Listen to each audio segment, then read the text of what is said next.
Bam! What is up with the squad? It's Cess, your favorite auntie with Uncle Tendencies in the building with your favorite Monday guilty pleasure in the afternoon. Now, what the sound off nephew? What's up? You rock it with your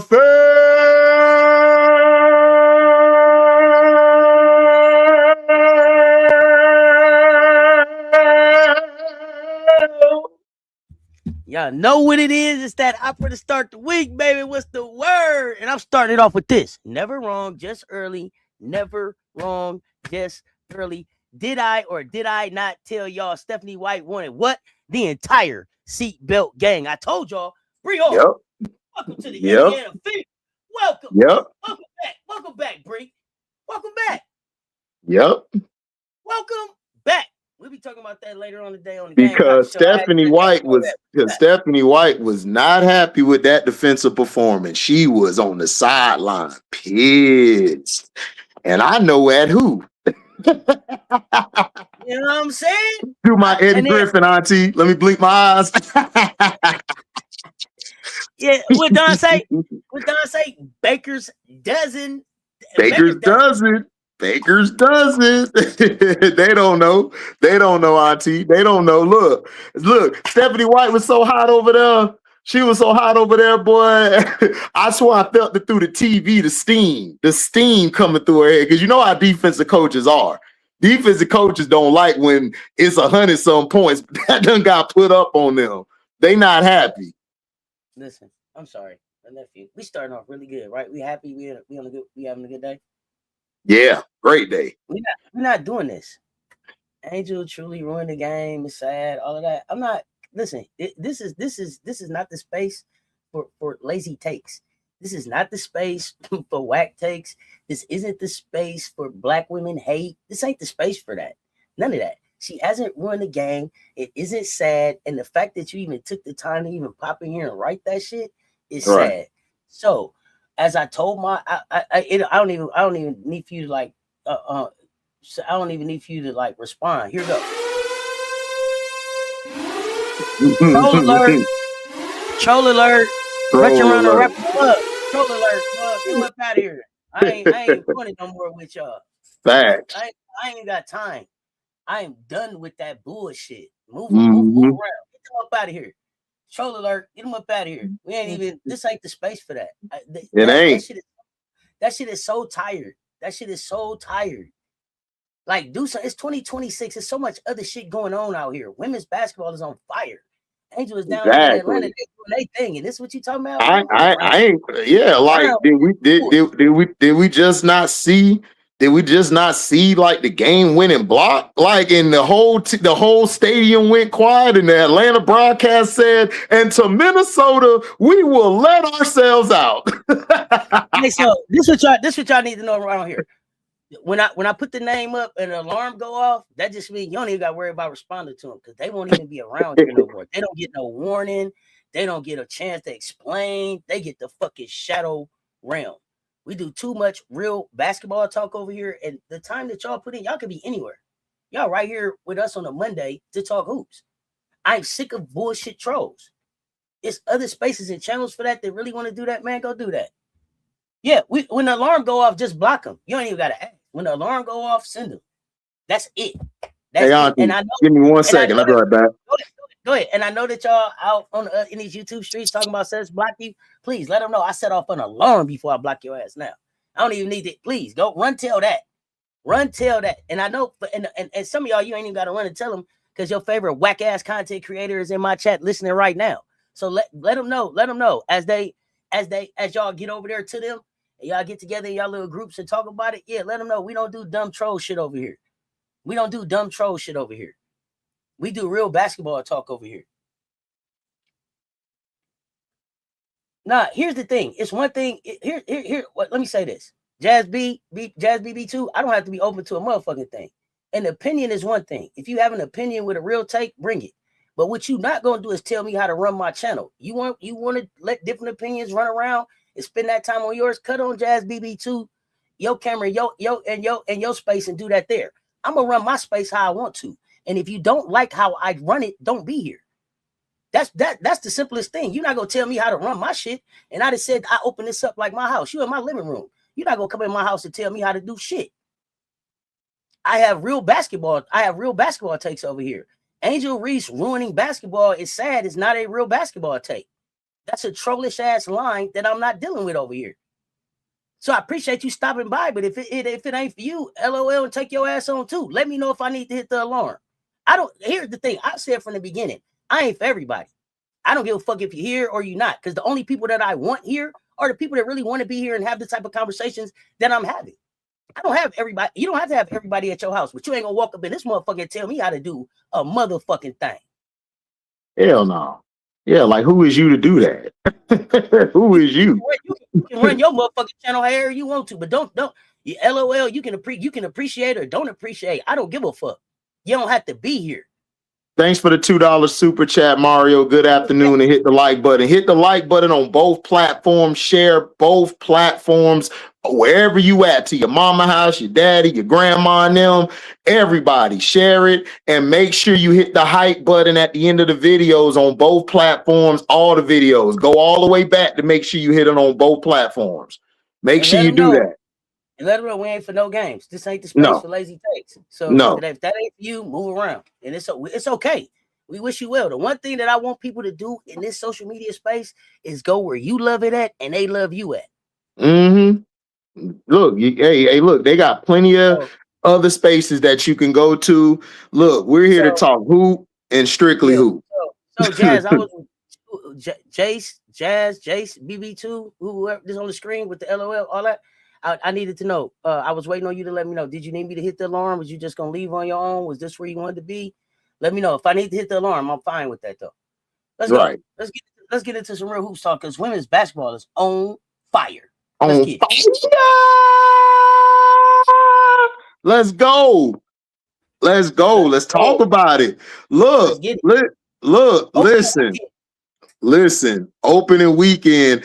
Auntie, this might have been the best opening weekend I've seen in a long time for women's sports. That's not college women's sports.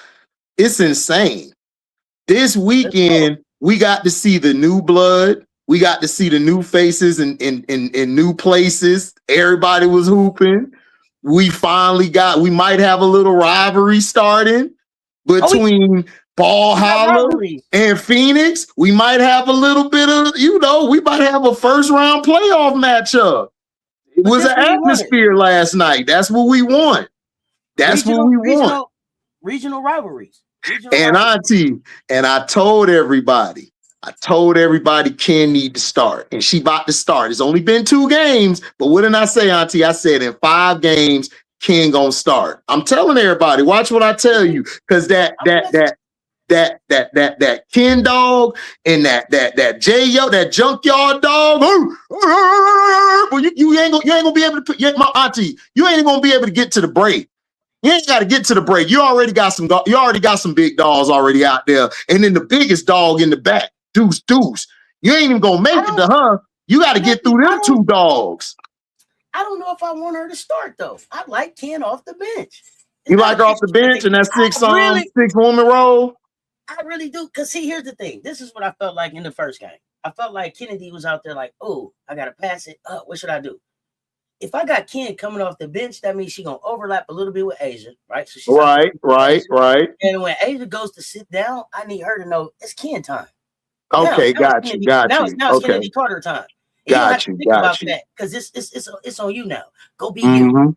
Go be you. And then closing time, everybody's on the floor. Right. I don't know about a starter, but I do feel like Kennedy will be a closer. Okay, closing. Yeah, at the end, yeah. I can see that. So, but Talbert, man, I don't know, man. She got to get a play up. She got to get a play up on that defensive end, man. She been cookware the past 2 games. She been cookware. Well, I don't know. The worst cookware I saw was Jordan Canada.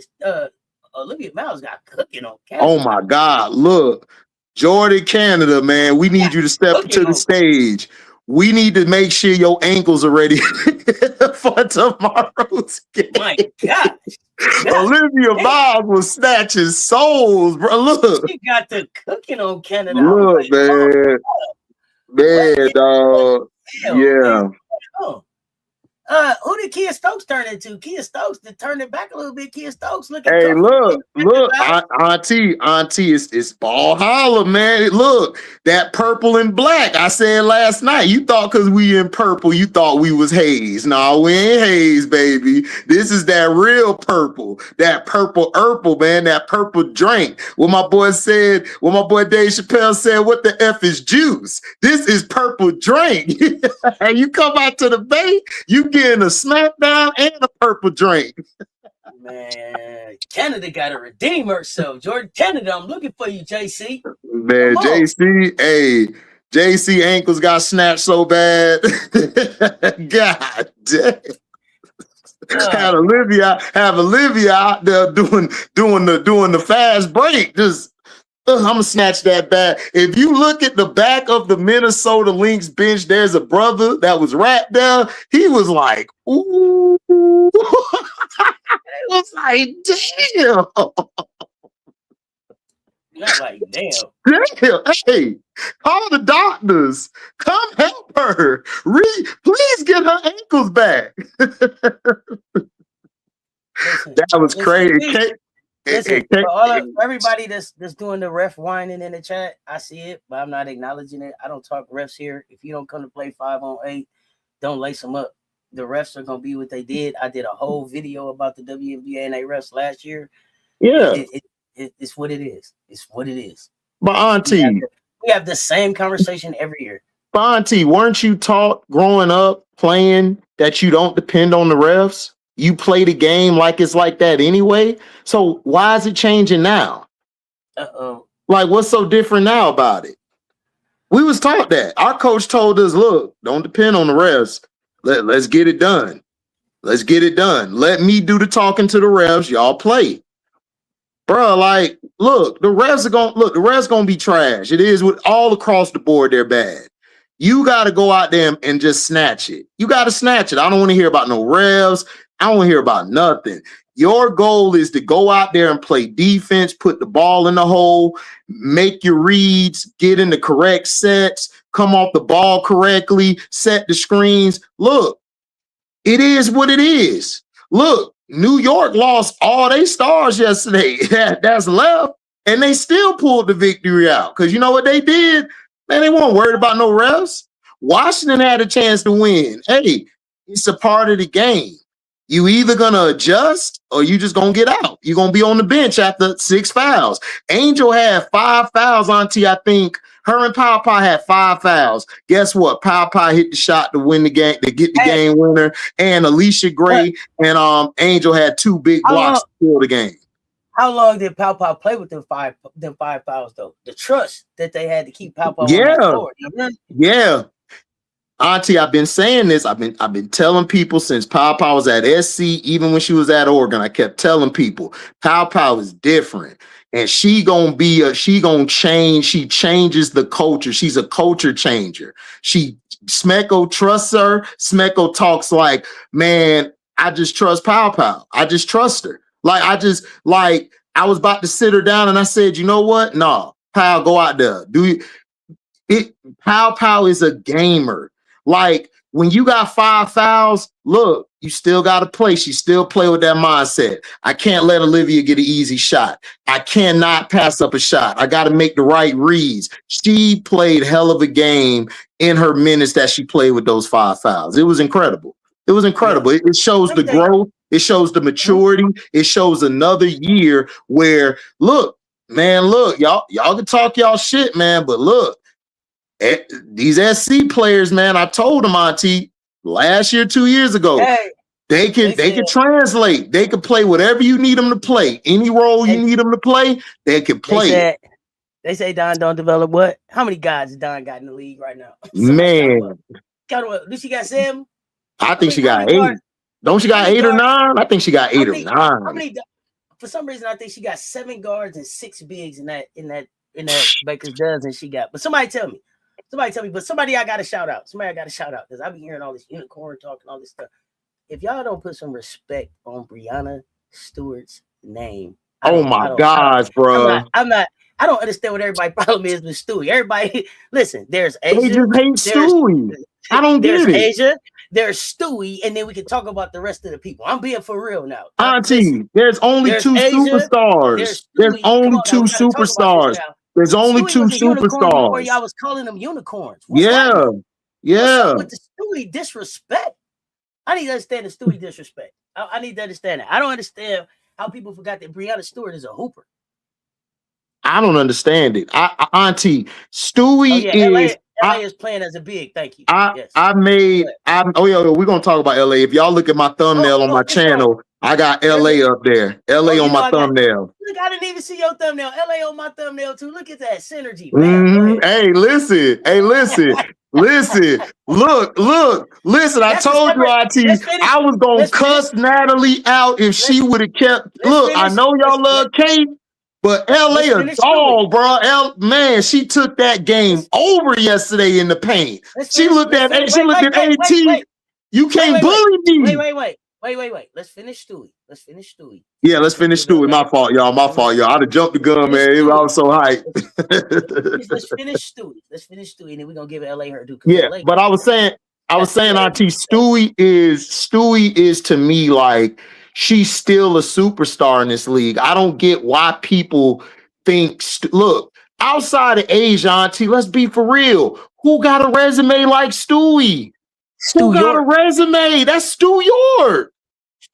That's Stu York, man. I don't want to hear about no Sabrina Ionescu. I don't want to hear about no other player, JJ.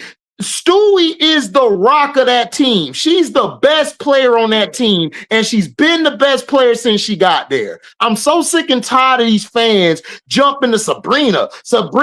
Man, look, Stewie is the reason New York is where they at. She the reason they got that one ring that they never had before.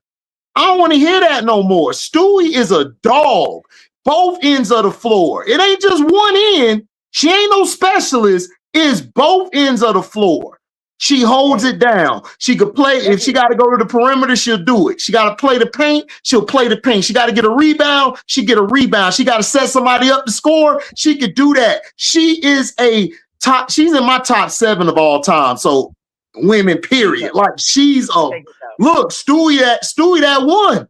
Y'all better put some respect on Stu York. Y'all better put some respect on Stu York.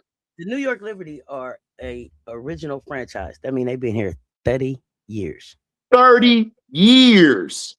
30 years. Okay, so it took Stu York to get them a chip. So when Stewie walk in there, Stewie be like, if y'all old enough to me, like me, y'all can remember this. Hey, it's been a whole lot of superstars on this stage here tonight. But Stewie be like, I want y'all to know one thing. This is my house. That's her house. 31, we all love sports. 31, that's all she is. They act like Stewie 39. Shit crazy to me. It's crazy. Was 1 year old. She was 1 year old when the league started. Yeah. It took Stewie to get here for them to get a chip. Y'all better put some respect on Stewie's name.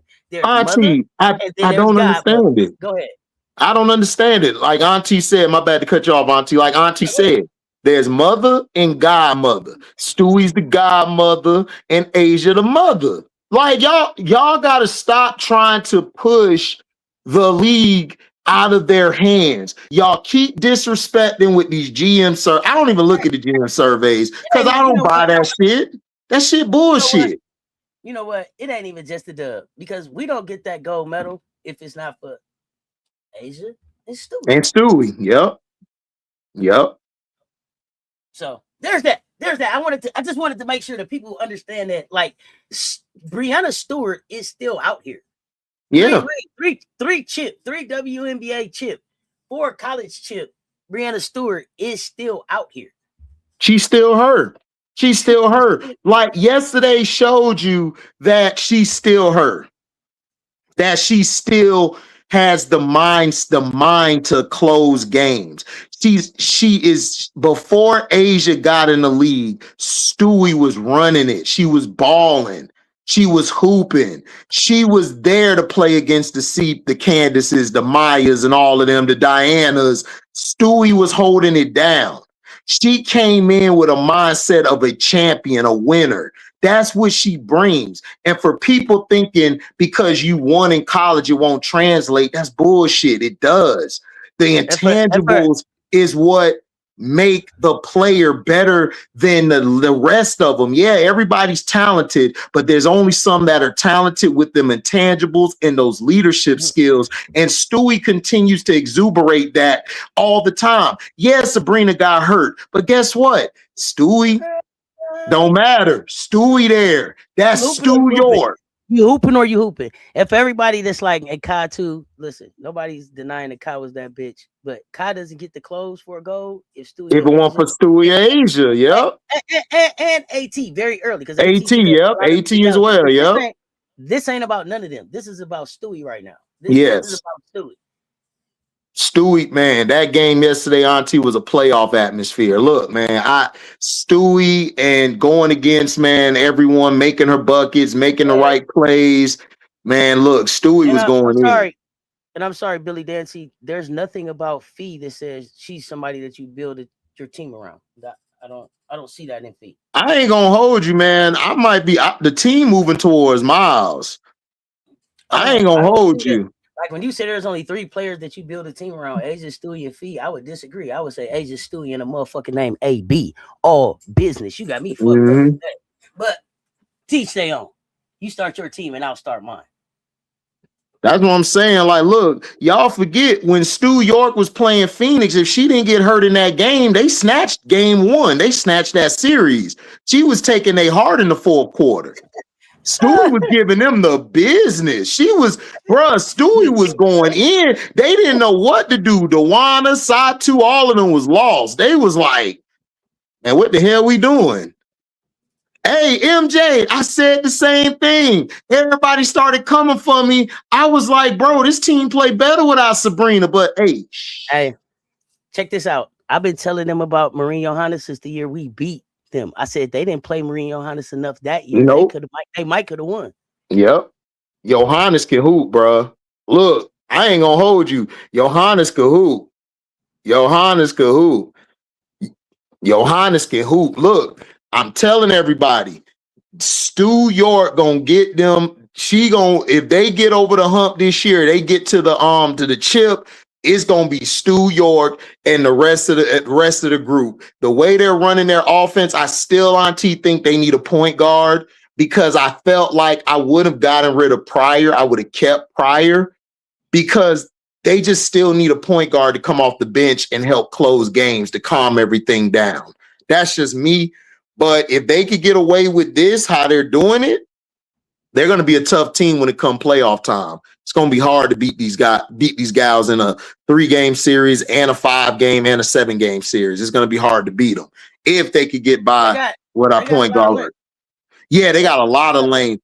They got a lot, but they may still bring in a point guard though too. Yeah, they need a point guard and they need a rebounder. Look, I know we love JJ. JJ's just not a rebounder. They need somebody who's going to get dirty and get in that paint, get the rebounds, rim protect, dive for stuff. They need that player that's hard-nosed. They're missing that. Yeah, Zon who can hoop. Yeah, they can hoop, but I don't need a hooper right now. I need somebody who could come in and get the dirty work done, the intangibles, the little things.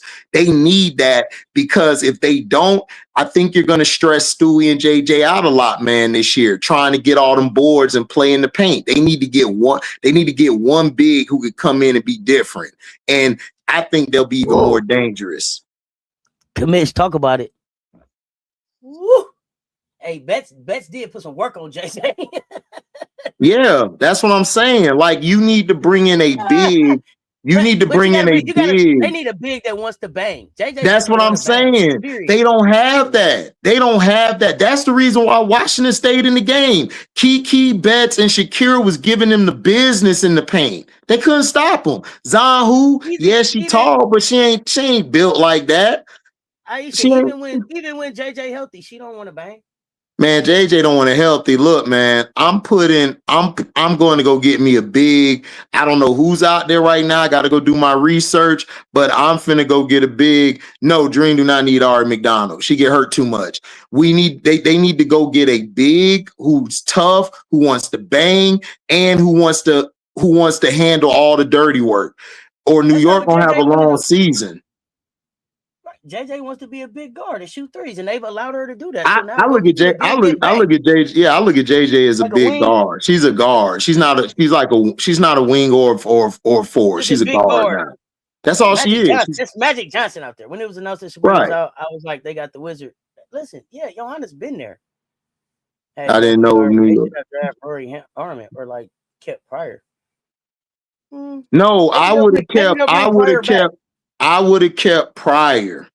I would have kept Pryor was fine. She was running that system. She was running that system good.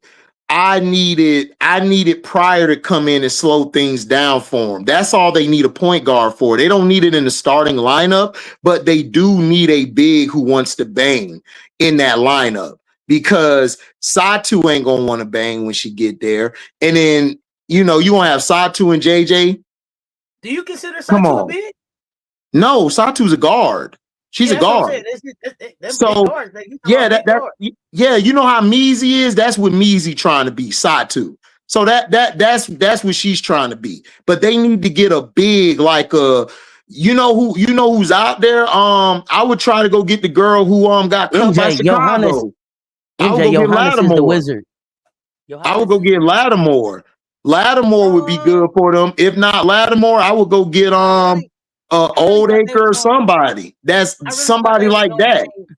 I really wanted them to bring Lattimore back on the developmental. So no, they didn't. They already filled it up. I know that. Here's the thing. I know that New York has 6'11" Han Shu, but she don't want to bang either. But she's a stretch 4. She's not a 5. She doesn't want to bang either. Right. She's not. She is. 6'11". Aaliyah Boston is still gonna put her on her hip and move her out the way. She doesn't want to bang, really. That's what I'm saying. Like they need to get a 5 who could come in and bang. That's what they need.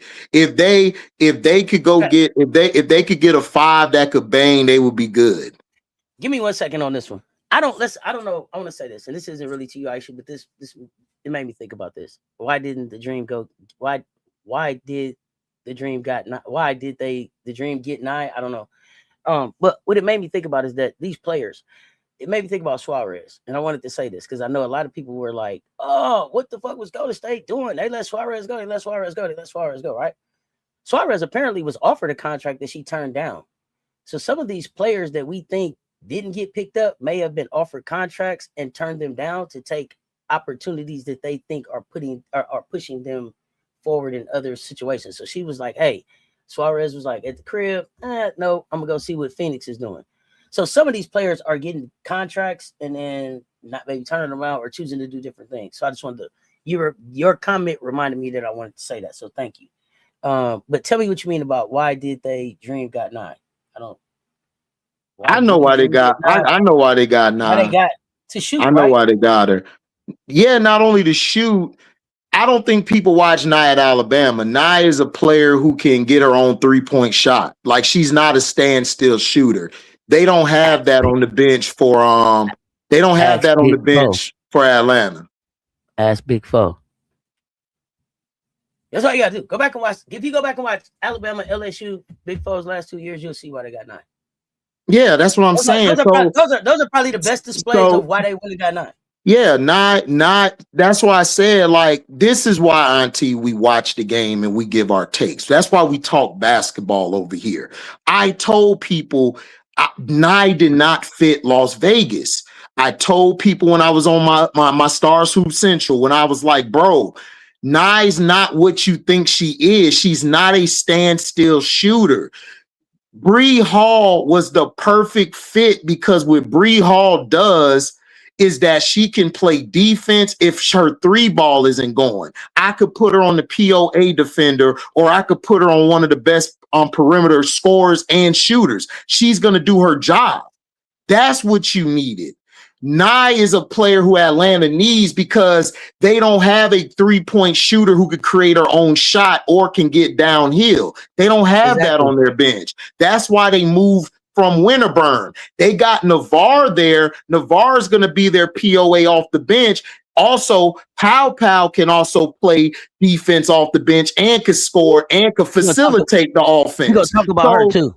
That's what I'm trying to tell people. When y'all watch college, y'all got to stop thinking of them currently now. You got to project what their game could do when they translate to the next level. Like Flau'jae, I knew Flau'jae game would translate. My only issue with Flau'jae was I just felt like she needed to get a little bigger. She got to get some weight on her. That's it. Other than that, she can hoop. Do you think she stay in the starting lineup, Flau'jae? Do I think she stays in the starting lineup? I'm gonna be honest with you. I told you from the beginning, I'm going with her and Zaya in the starting lineup in Houston and just figure it out. So what fixes it is moving Zaya to the starting lineup. Yeah, like I would have because Heidemann,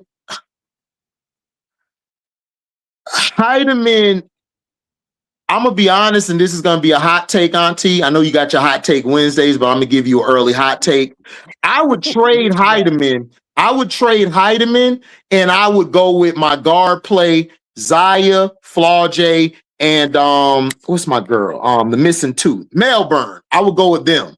Those are my 3 guard lineup. I'm good now. Melbourne could come off the bench and replace Zaya, and then I could put somebody else, Lexi, out there to replace Flau'jae. I'm good to go. Heidemann don't fit, and it's not she's a bad player. She just doesn't fit. Like she's not that type of PG. I don't think Heidemann fit there, and then I just was looking like Heidemann didn't even like it there. I don't know when she. I don't think she likes it there. I don't want to make assumptions. I just didn't. Yeah. I got you. I, from my opinion, this is strictly opinion right here, nephew. I didn't see the same joy that I saw in Minnesota.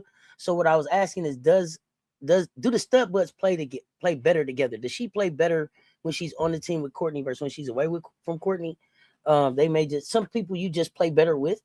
I think she's a better, like, I think she's the role Melbourne is playing. To me, Heidemann would be better at that role, but on another team. Okay. She just doesn't fit this team. This team is Flau'jae's team and Zaya. If she lets Zaya and them do what they do, because look, Zaya and Flau'jae, they're dynamic. They know how to play off of one another. Flaw doesn't really need the ball unless she got to either get into scoring or to get the ball to somebody else. She knows how to play second option, third option, or she can be the main option. It's one lineup that I didn't like. It's one lineup that had Flau'jae looking like LSU again the other night, where she was just. It was like they wasn't going to her. It was like a lot of cardio for me. I didn't like that lineup for her. Like if she gonna be out there, include her. Yeah, that's why I don't want her with Melbourne. I don't like her out there with Melbourne. Where is Houston in all of this for you? Houston's still starting at the wing. Like there's nobody better than her at the wing on the team. No, that was one of the questions in the chat. And then what about the Liberty getting Kalani Brown? Would you like Kalani at?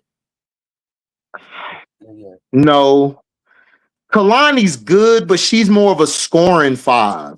I need Auntie. I don't need a big name 5. I just need a 5. I don't know. I got to go do my research. I don't know off the top. I just need a 5 who gonna come in there, get me rebounds, dominate the paint, be that hard-nosed player. That's all I need. I don't really need Kalani. Kalani, to me, would fit on a team where they need her scoring, where they need her to do her thing on the offensive end. And there's a lot of teams around that she could fit in. She could fit in out there with Golden State. To me, I think she would fit into Seattle next to Dolson, because I'm not a huge fan of Malonga. I still don't see what everybody sees.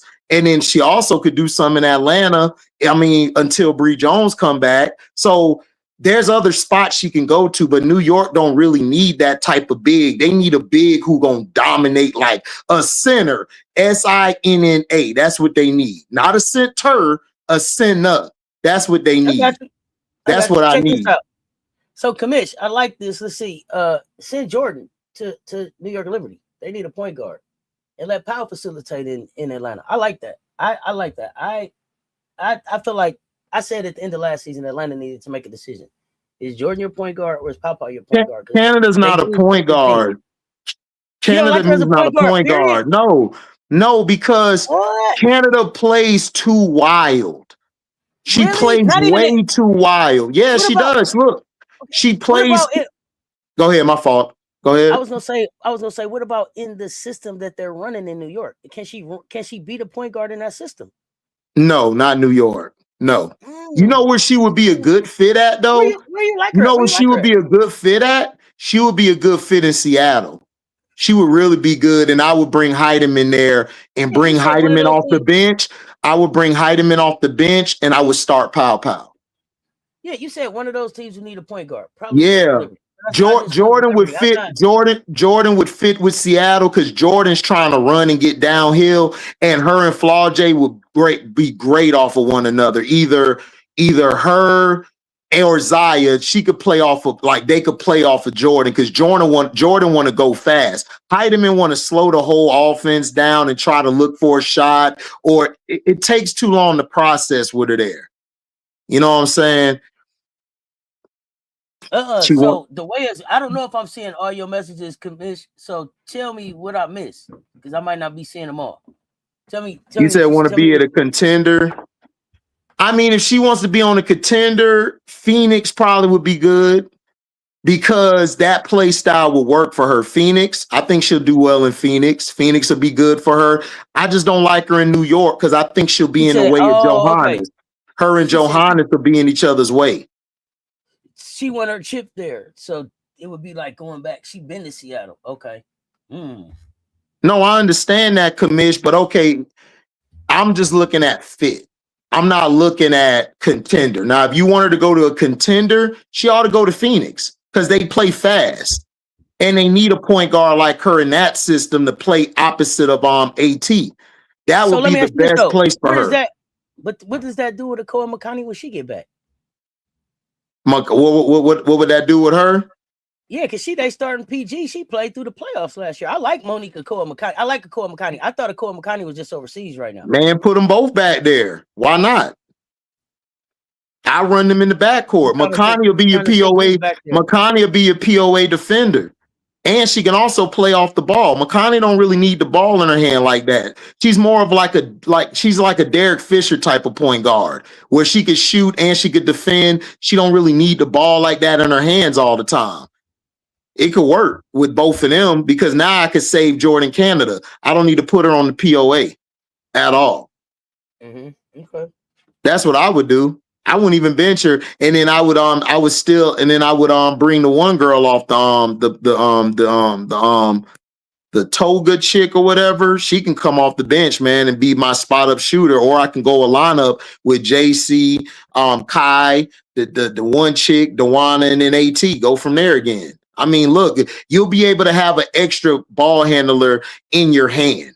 And you actually will. It also will help AT and Bonner because she'll be moving fast. They like to play fast, and she can also help you in the fourth quarters. I would like that. That would be good.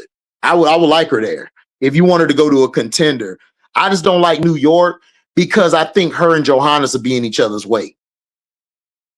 I think New York need to go get a backup point guard. Like Pryor, bring Pryor back. That's all they need. They need Pryor and they need a center, SINNA. They need a center and they ready to go. And New York gonna be dangerous. they just got to add that.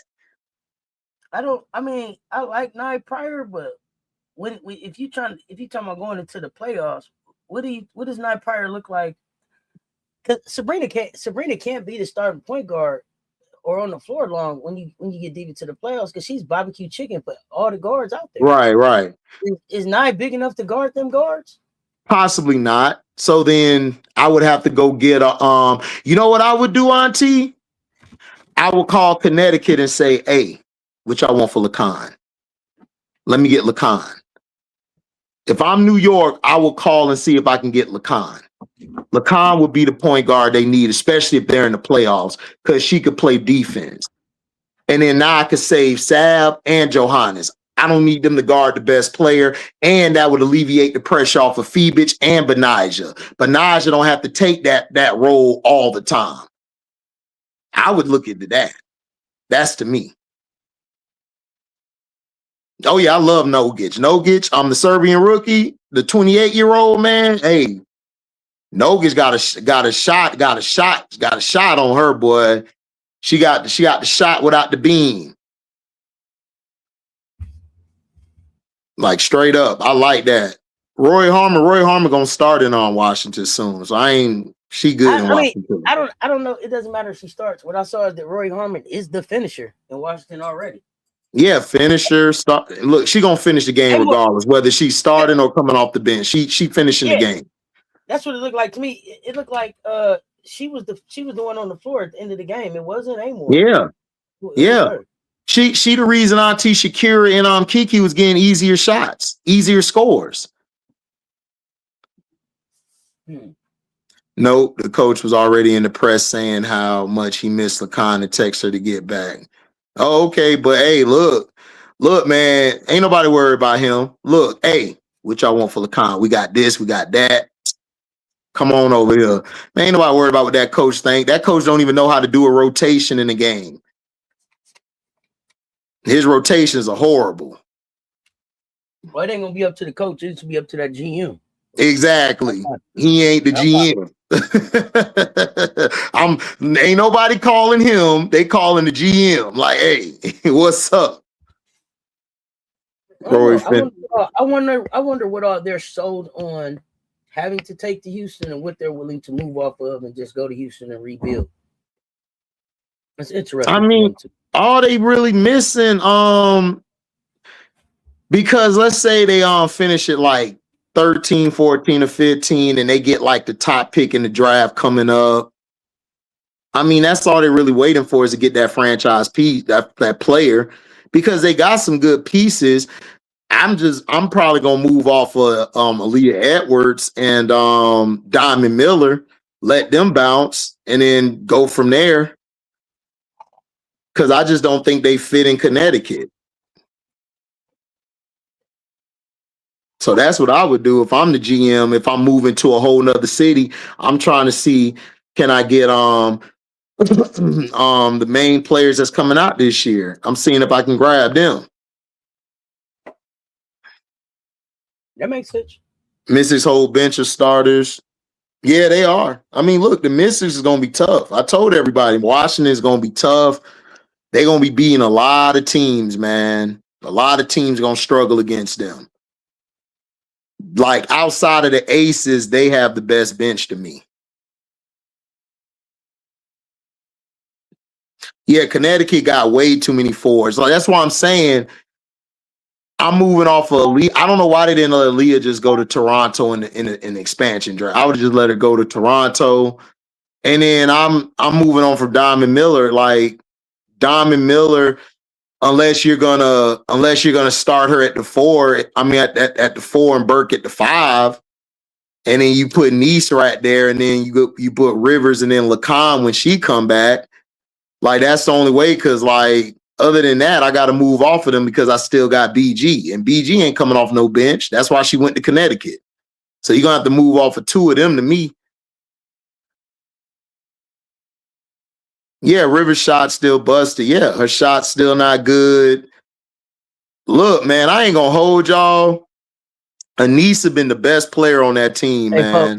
Hey, folks. Yesterday, this season right here, all of this right here, leading up to yesterday, had to be a tremendous reminder of this was her first Mother's Day without her mother.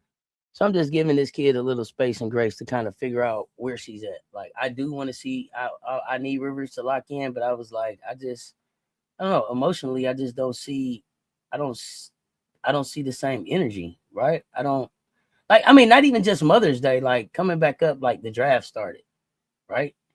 I get all of Unrivaled too, right? I get that, but I also felt like she held everything together until the end of the season and then Unrivaled, but I don't know what, just watching people go back through this process, just the draft, her mom was there, not being there. I'm not making excuses, but like they say, they're people too, right? They're people too. So that was the one thing that I think the fucking Las Vegas Aces documentary made me realize, like, yeah, we want a lot of basketball shit to be going on, but there's a whole lot of shit going on today. I didn't even realize that Jackie lost her dad and her uncle last season. Like, I didn't even realize none of that shit was going on. So, like, it's just a lot of other shit to be going on. And it's like, let me give you a minute, kid, and just see what happens. But yeah, that's just me. That's just me. Go ahead. yeah. But like I was saying, look, I'm keeping Morrow. I'm keeping Burke. I'm keeping the Walker kid. I love the Walker kid. The Walker kid is, I told everybody coming out of UCLA, Walker's gonna start for this team. And she started this game. Now, does she start when Lacan come back? I would start her with Lacan. Like, I think she's gonna be a bright future. Like, I just don't know where like Sanaya Miller or who I said yeah, I don't see where they're going to enter Edwards, Aaliyah Edwards, them three. I'm seeing if I could put them in a place where wherever they want to go, I say, yo, we'll send you here. I felt like Aaliyah should have been let go to Toronto. I think she would have been better in Toronto. And Miller, I would let Miller, I would move on from Miller and Sanaya, because the way they're trying to play, they just don't fit. Sanaya don't fit. She don't have a consistent jumper. Diamond Miller been playing the same way since she got in the league. She really ain't changed much. And Aaliyah Edwards is always hurt. Every time I look up, she's hurt or she's going through something. It's like, I gotta go with Anissa Morrow. I gotta go with Morrow. I gotta go with Walker. I gotta go with Kennedy Burke. They've been the best players on this team the past preseason and 2 games. Like, Anissa's game has gotten way better than she got in the league. She's shooting threes. She's taking people off the dribble. She's making the extra pass. She's defending. She's dominating in the paint when she can, when they need help down there from the perimeter. She's done everything that we've asked her to do. I've asked her. I have no problem. I have no problem with Anissa. I have no problem with Anissa. Anissa showed up. Anissa showed up at AU. Like, here's the thing. The one thing about Anissa Morrow is, from the time she hit the dub, she's continued to grow. Her trajectory has been up, right? She just continued to grow. Her game on, off the court, engaging, sharing, like, you just see it. Like, she's building herself into a star. She's building herself into a piece that they, you know what I mean, that they're gonna have to keep. You know what I'm saying? She's making herself. Yeah, but that's what I'm saying, Auntie. It's like, I'm trying to be patient with players. I can't. Like, Morrow had the biggest stigma everyone was saying about Morrow. We don't know if you're gonna stick. You're a tweener. You're more 4 than the 3. You're gonna have to expand your game. Morrow's doing that. She's doing everything better. Here's my question. If Anissa wasn't at Connecticut, where would she be? Man, she can be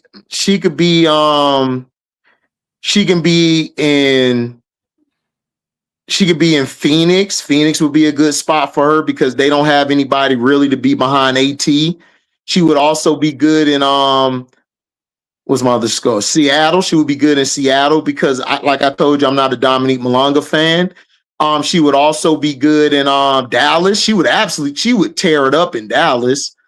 I want to think about options because I wonder. What I don't want them to do is use Anissa up these 2 seasons and then be like, oh, we moving on to something different to go to Houston. So that's what I'm saying. Where else does the young lady land? Because she's proven, you know what I'm saying, she's gonna fight. Look, I ain't gonna hold you. I think she would help New York out a lot too. Like, she's a player who can fit wherever you need her to fit. That's her play style. You need her to be at the wing, she could be at the wing. You need her to help down on the boards, she can help down on the boards. You need her, like, that's the type of player she is. She still could play in Atlanta, Kamish. Who off Atlanta? She fit right where Nas is doing. You could possibly go Nas, her, and Sika or Angel. Like, she could fit there. The way she plays, could fit anywhere. So that's why I feel like if she's not in Connecticut, she can go anywhere. She gonna have a job, especially after what she did at AU, and then now what she's doing. She has a solid season, which I believe she's gonna have. Man, they might just say, "Look, even though we moving, we gonna keep her. We gonna keep her because we know what she could do." You know what I'm saying? Yeah, the Fever too, J.E. She could fit the Fever. I think she'll be a beast next to Aaliyah Boston because I don't like Mo Billings, and I really am not a real huge fan of Dantes. I think she could be in that 3-person rotation with Tipson and AB. That would be a nasty front court. And I don't like Sophie or Lexi Hall. I think she could fit there as well. She would fit perfectly anywhere because her game is not limited to one thing. She's done everything they need them to do. But if I'm Connecticut, I'm not moving off of her. I'm keeping her in Houston. Oh yeah. So I don't know what they're gonna do. I don't know what they're gonna do, but Bree Hall gonna be in Indiana on that perimeter, on that defense. I'm claiming Bria's spot. I'm claiming Bria's spot right there. Man, Bree need to play now. Man, look, let's be honest. Sophie Cunningham and Lexi are doormats. We need a real wing in there to cover up from the girl from the Midwest lack of defense. I don't know if Breezy is coming in starting. I'm interested to see how they're gonna. No, they got a development, right? They put a development first, and then they're probably gonna up that later. Half pint. No, half pint. Half pint. That's a lie. Half pint. No, half pint. I don't know. I do love people. I just don't like certain players that y'all hype up to be this great player, and they're really not. That's all. It's not me not liking anybody. I just think Aaliyah Edwards, I told y'all, coming out of college, I wasn't high on her. Cam Brink coming out of college, I wasn't high on her. I look at the intangibles.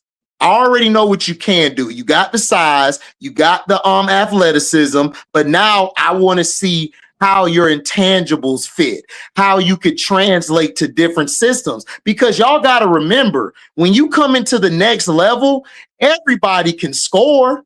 Everybody can score. Your mama can score, auntie can score, I can score. But what are you going to do when you are not the main focal point of the offense? What are you going to do when you got to do the other things on defense? That's the stuff I look for in players. When your shot ain't falling, what else can you do for me? What else you going to do? Because that's how you stay in the league. Look at PJ Tucker. PJ Tucker wasn't no prolific player, but guess what? He in the league. He made his money. Got him a championship. You feel me? I'm just saying. You got to be able to say, what can I translate to help this team? I'm not going to be the main scorer. Auntie, I might not even touch the ball to the fourth quarter. But up until then, we still got game to play. Is you going to go get that rebound? Is you going to dive for that loose ball? When you get the ball, is you going to make the shot? Thank you for the 1999 Super Chat, Paper Sack Brown. Salute HD and Cess. Ready for a new season of the W. Great show. Appreciate that. Appreciate that. No, half pint, we cool. I ain't got no beef with you, half pint. Half pint, we good. I'm just saying. I like people. I just don't like what everybody else like. I am very particular about the player I look at. I stood on business saying Anissa Morrow is gonna last in this league. Even when people was telling me, HD man, I don't see it. I stood by it because I know what she got. She got something I can't teach. Dog, motor, wanting to learn, wanting to get better. The Olivia Miles, I wasn't sold on Olivia Miles, but I honestly like her with Cheryl Reeve because you know why? Olivia Miles needs structure. She needs structure. That's what she needs. That's all I'm saying.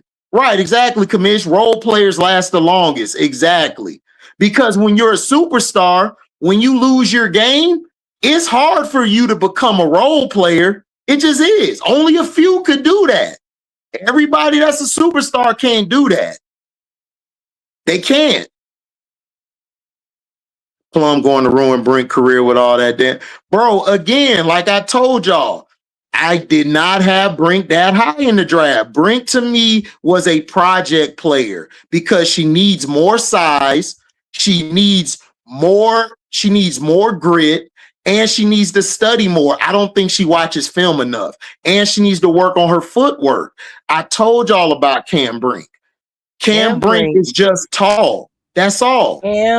Cam Brink is gonna be fine. Cam Brink may not be with the Sparks much longer, but I'm not gonna act like Cam Brink has had all of the same time that everybody else had. Cam Brink, before she got hurt, was top 10 in this league in blocks, and she finished with only playing 15 games. So this is a kid who tore her ACL and had to deal with who was that first? Kurt Miller. Then who was after that? Lynn Roberts.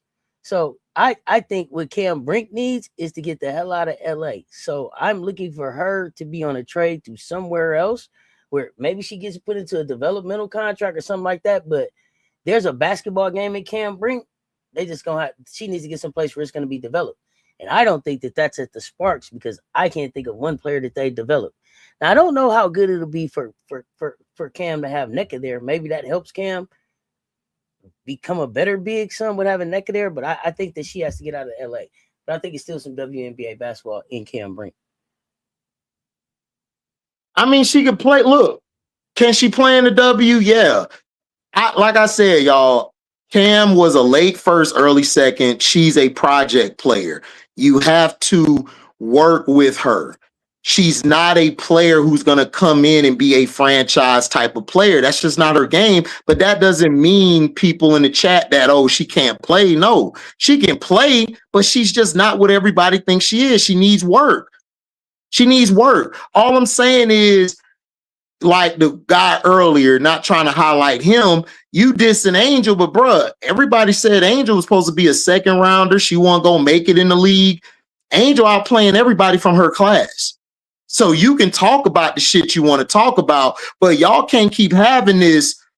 You want to hate one player, but then a player that was drafted higher than her ain't living up to what they got to do. We're going to get them a pass, though. I'm just saying, y'all got to keep the same energy on all picks. Y'all can't just pick and choose who y'all. No, I'm not talking about you, Auntie. I'm talking about people that watch us, because a lot of people like to give one person grace, but then y'all want to hate on the other person when the other person is the fastest to the most double-doubles early in her career, and she's made 2 All-Star games, and she's been holding her shit down. Y'all can't keep doing this. Oh, well, I'm going to give Cam grace, but I'm going to shit on Angel. Come on, man. Y'all can't do that. Y'all can't do that. Y'all can't do that. Y'all got to keep the same energy. Y'all said all draft. Y'all said all pre-draft. Angel ain't finna make it in the W. She's the worst pick. Hey, she don't even need, her game won't translate. But then when it comes to Cam Brink, people in the chat, y'all want to, man, we got to take grace to Cam. Cam got to have grace. Man, come on, I want to hear that shit. Look, this is who. This is who. You got to go play. You got to play. Now, Auntie and me have agreed. There are places where it was a bad fit for players and they go somewhere else and they hoop. It happens. We've seen this all the time. But y'all in the chat, and this isn't just y'all in the chat, this is in the world who rewatches me and Auntie. We got to stop picking and choosing who to give grace to. If you're going to give grace to somebody, give grace to this person too. That's all I'm saying. That's all. Y'all can't keep being hypocritical and say this person ain't have a good situation. Well, this person ain't have a good situation either. But they got 2 All-Stars, they broken records, and they're doing their thing. Come on, we gotta keep the same energy, y'all. Let's do that this year. Let's do that. Don't give Betts grace and then come and hate on Raven Johnson. Can't do that. You got to give both of them grace. Can't do that. We can't do that this year. We're changing that up. Cam Brink, to me, would be better in Dallas, or she could be somewhere like a Minnesota. She would do well in structure. Cam Brink needs structure. That's all she needs. She needs structure. Kiki Rice isn't a bust, Grizz. And like I said, I'll bet you on it. You can't call somebody a bust when they got a coach who don't want to play him. Like, y'all got to stop with all this bust label after a couple games, a person a bust. That's the dumbest thing I've ever seen in my life. If Sparks start off bad, they trading KP to a Northwest region team. Big Lou, I'm gonna be honest with you. I wouldn't even like, I would have traded her anyway, because I would have tried to get Juju coming out and add that to Rakia and everybody. That's what I would have done. These GMs are so quick to want to get right now moves done. And that's not cool. You know what I'm saying? Grizz, if you're going to say Kiki's a bust, then you're going to say Raven's a bust, because Raven only put up 4 points. Like, what are you talking about? Players aren't a bust in their first year, bro. Like, it's different situations. There's a guy I'm going to give you a name of everyone thought was a bust, Chauncey Billups. Everyone said Billups was a bust. Look what happened to him. He got to the right situation. Listen. I don't give a fuck about the joking and shit in the chat. When I said that my platform is not the place for lazy takes and I'm not spending time on that, I meant that shit. That's a lazy ass take. It doesn't make any fucking sense, and it don't get no play here. So if you're just here for keystrokes, get your keystrokes off. But I'm not doing that shit. This shit is lazy. Yeah. Right. That's lazy as hell. It's real basketball conversations going on over here. I'm not doing exactly. Right.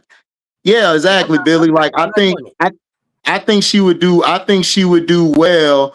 I think she would do well with the Lynx. She would also do well with Dallas. Like, she needs to be in structure. Cam can't play in a messed up situation. It got to be a great structure around her. AZ was right there. AIY Raven. AZ was right there. HD. Look, they didn't draft Raven high because they have a bias against South Carolina, which I don't understand. I told y'all I would have took Raven number 3 in the draft. I think I like the new coach for the Storm. She's going to change them around. She's going to change it around. And when she changes it around, it's going to look beautiful. She runs a system that I felt Raven would have thrived in, especially there. Because then you would have traded for Flaw. You'd have had Zaya. That would have been I got a method to my madness. I know Raven is a hooper. She's a hooper. Right. She's a hooper. Right. Okay. Yeah. She went where she wanted to go. I'm just saying from my point of view. Not where she wanted to go, where she was built to go. That's what I'm saying. Yeah, where she was built to go. Absolutely. What's up, Leaf? I was saying I would have took her 3. Me and Auntie talked about it. I said I'm taking a 3 because the new coach is a good coach. She runs a nice system, and it fits everybody. That she plays off of everyone, and it fits everyone. So it's a whole new regime there, and it would have been perfect. But like I said, she's in Indiana. She gonna ball out in Indiana. She hooping. She gonna hoop. So it is what it is. You know what I'm saying? Goon, if you don't stop, Goon, I'm going to block you. It ain't even about standing on business. It's not about standing on business. You said what you said. It got to acknowledge. Right, it's done with. Stop spamming my goddamn chat, bro. We hear you. You don't like Kiki, that's fine. It's fucking stop spamming my shit. Talk about another conversation. Oh my god, damn. All right, so you should start it. You should really start your channel and just share your right. Just start your channel. That's all you gotta do.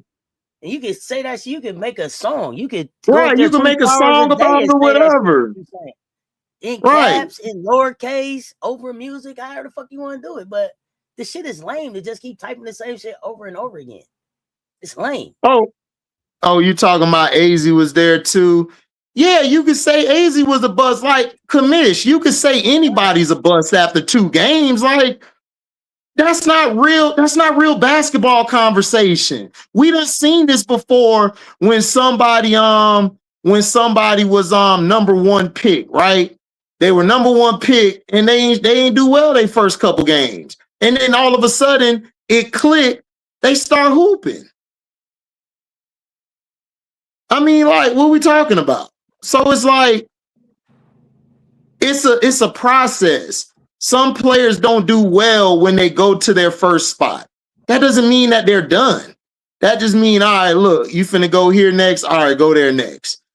There's some players that don't got it right away. It just is what it is. So again, we gotta wait for a while before we just say, all right, this player ain't good. Like, that's dumb. So all I'm saying is, I'm saying don't use Raven, use AZ as example. Okay, Kamish, AZ could be a bust. We could say she a bust. That's better. I mean, it's not dissing Raven. Raven's a hooper. She is. I had Raven as the best point guard coming out of college. I think the commission is more really just fucking with you. Like, why you go for Raven first instead of calling another name? I don't think it's serious at all. Because I said Raven's name because that was the name that was on my head at first. That's why. But it's not but it's not a diss to Raven. It was just on the top of my noggin first. Like, I had a name on my head. I said it. I wasn't even thinking about AZ. So again, so like I said, when we do these takes, we got to speak basketball and talk about what it is and everything. You know what I'm saying? Oh man, listen. All right, Goon, we'll see you tomorrow, bro. Have a good day. Now, have a good day. We'll see you tomorrow. Now, we're just saying when it comes to basketball takes, we have to look at the whole situation. Some players, they don't match right away.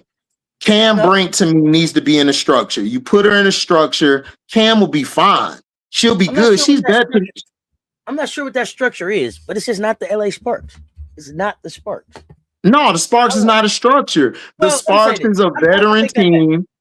I take it back. Yeah, I like go ahead. Cam better. I like Cam better with Rakia right next to it. Right? Yeah. I like Rakia and Cam. If that was the two that you were gonna build around, let's go with that. But I didn't like Cam in LA. I didn't like her in LA from the beginning. Really? No, I liked her. No, I didn't. I felt Cam would have done well going to like a Minnesota somewhere like that because that fits more of her style. LA to me, LA should have got Angel and Rakia and went from there because they needed to establish a foundation. Those two players would have brought you defense, and the other one would have brought you your volume scorer / superstar, which is Rakia. Rakia is a volume scorer. She needs the ball in her hand to operate, and that would have had your team play a lot better. Cam needs to be in a situation where it's like a system. I come in, okay, you want me to get the boards this play? Bet. You want me to shoot this play? She would have thrived under a Cheryl Reeve because Cheryl Reeve would have known about how to do what you got to do. You know what I'm saying? That's what she would have done. But she don't play rookies. I mean, I'm not real high on Minnesota and Cheryl Reeves. I know people give Cheryl Reeves a whole lot of credit for her championships, but really, she ain't did much in a long time. Yeah. So yeah, she hasn't done well. Like, she hasn't done anything, you know what I'm saying, in like forever. Because she basically had a whole stacked team. Because that's how I feel about Sandy Brondello. I don't think Sandy Brondello, in my opinion, is a real good coach. I just think she had the opportunity to play with Hall of Fame players. And Cheryl Reeve, I've seen her without Hall of Fame players. She actually can coach. She can coach with just one player that's supposedly the superstar. She can coach.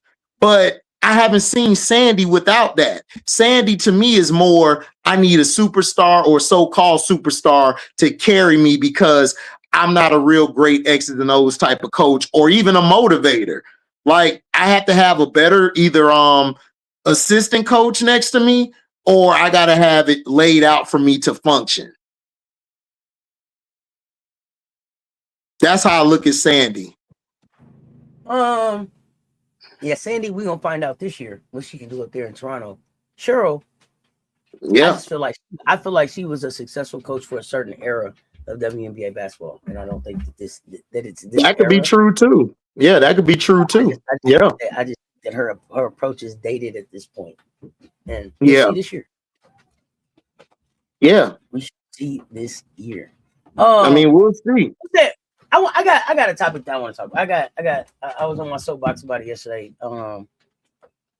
We got to do something about these narratives Okay.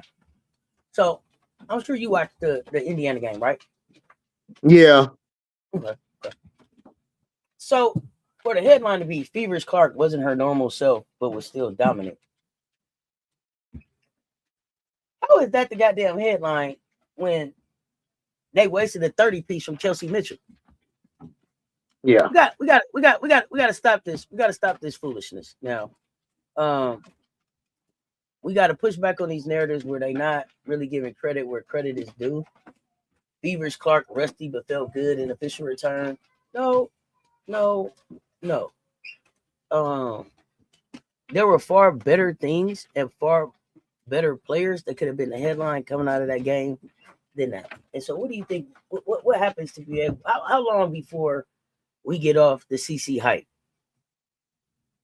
I think they off of it now. So I just think they're slowly well, the reason why they're not fully going off of it. I'm talking about media. I'm talking about media at this point, right? I'm talking about media at this point. Yeah. So why would ESPN at the end of the game put Caitlin Clark's 20 points not enough for Fever opener loss instead of Fever because that's because that's 30 points. You know what I mean? Because ESPN for like 10 or 15 years, Auntie, have transferred to just slighted comments to diss black players and uplift white players. That's what they do.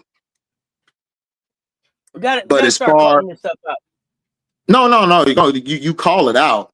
I'm just saying that's just what they do. ESPN. I don't even read or watch ESPN no more. I haven't watched ESPN, I think, since His and Hers was on there or Stuart Scott was there, because they don't pertain anything to us. Everything is either dissing us or uplifting the other side, or it's we're going to push this narrative and sell money.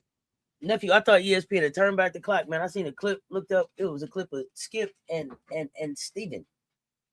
No, that was one that I couldn't believe that he was back even. I couldn't believe that he was back even for one segment. I didn't think that I would see that again. So that was different. Yeah, Jamel and Michael Smith, they were game changers. They don't get enough credit. Yeah, that's what I'm saying. Like I haven't watched them since then because they're more off of the clickbait and narrative business now.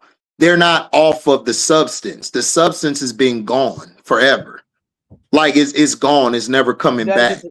We got to get the substance back out there somewhere. Yeah, that's why we got our platforms, because we got to get it out there, because if we don't, then it's going to continue being the same. Oh, well, Kelsey failed because of her. No.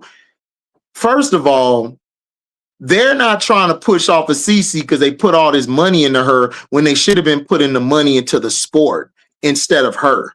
That's their problem, number one. Two, her bum ass shoes ain't shit, and they're trying to cover that loss. They're trying to put all these fake stuff out. Oh, I have to work on my back.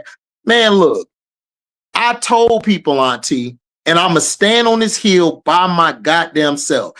I said it since high school. I said it since her years, even the runs at Iowa. I told everybody Cece's not going to have a long career. She's not. Her play style does not help your team win championships. Her play style freezes out your two best players, Aaliyah Boston and Kelsey Mitchell. The reason they lost that game is because of her play style and her defense. The Dallas Wings won that game by scoring on her the last 5 to 2 minutes of that game. And nobody wants to call it out because they are so stuck on this bullshit race narrative, which is baloney. When we've had plenty of white athletes who have been awesome to watch. We got one right now, Auntie. They don't even talk about her. They're talking about the damn girl from Oregon more than her. And she got the best resume probably in history. So it's like they don't want to grow. I've come to the conclusion, Auntie, we're going to have to keep fighting back on them narratives and push what we can push out there, because they're not going to change. They're going to keep doing these lazy ass takes that we call it. When if you watch the game, she was the reason they lost. It ain't have it. Some people got to stop looking at the stat sheet. And this is why I don't just focus on the stat sheet, even though the stat sheet does give you some stuff for the game. However, the stat sheet don't tell you who got the intangibles, who made the play, who's the reason why they're there. AB and KM got them in that game, and they were finna win that game. Her defense lost them that game. Her defense. And ultimately, she's going to get shipped out. I don't know when it's going to be. I'm going to stand on it. She needs to be shipped out. Her style is not going to win the championship. And then let me tell you, this is what also pissed me off. When the team's trying to huddle, you just walk through the huddle. You disrespected Boston, you disrespected Tipson, you disrespected KM, you disrespected Raven, you disrespect your teammates, your black teammates all the time. When are we going to, as not just us, Auntie, but when are we as a society going to call the bullshit out? You do the same thing you did last year. Soon as you got hurt, your team went on a run. They were a Kelsey Mitchell being having that overheating or exhaustion and an AB foul out from going to the championship. You are not needed. You are not needed.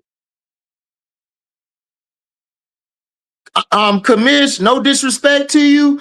I want more black general managers, black presidents than coaches, so we can control who we can bring in. And owners. I want black owners, black executives more than black coaches. And I'm going to tell you why. If we can get that and push for that, Commish, then we can get our black coaches. Then we could get our black, more of our black nutritionists, our medical teams. That's what I want. I've been pushing for that since I was 17 years old. I want that. I need more of that. We need more front office people. That's the only way we're going to be able to change stuff.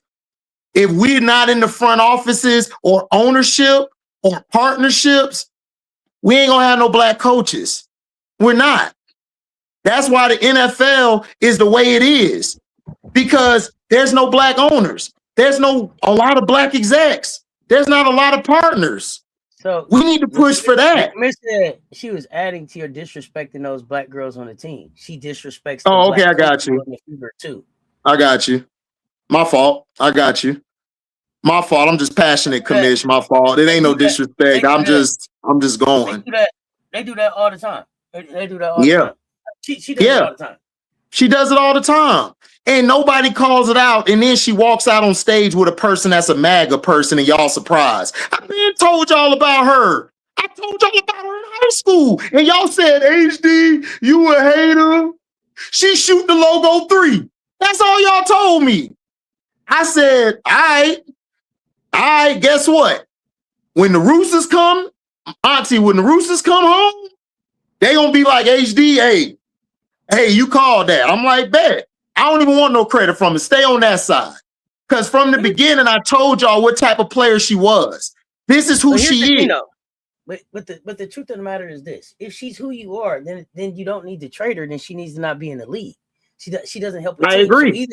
So either she's going to be the basketball player that the Indiana Fever needs her to be, which is an off-ball basketball player, right? And she's going to learn how to play off-ball and learn how to and add some type of defensive skill set to her bag, or she becomes unplayable, and this is where she becomes an official ambassador, and that's to me, that's not marketable, not in this day and age. And so right, Commish, like how many white hoods you got to hang out with for you to realize, man, that's the energy you bring. Nope. She been bringing that energy. Why do y'all think they didn't get a lot of free agents coming to the Indiana Fever? I'm going to give y'all a little nugget and we could talk about something else. I'm going to tell y'all what was told to me. How she acted at the USA team, don't nobody want to be there. I'm just being real. I'm just going to tell you what I heard allegedly. The way she acted behind the scenes at the USA thing, and then what she did on camera, doing what she did, the Angel curving her like she did, a lot of players did not like that. And I got proof of it, but I'm not going to out my sources. They told me what it was.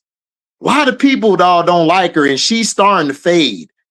They're just not doing it right away because they put too much money into her. They put billions into her, not millions. They put billions into her.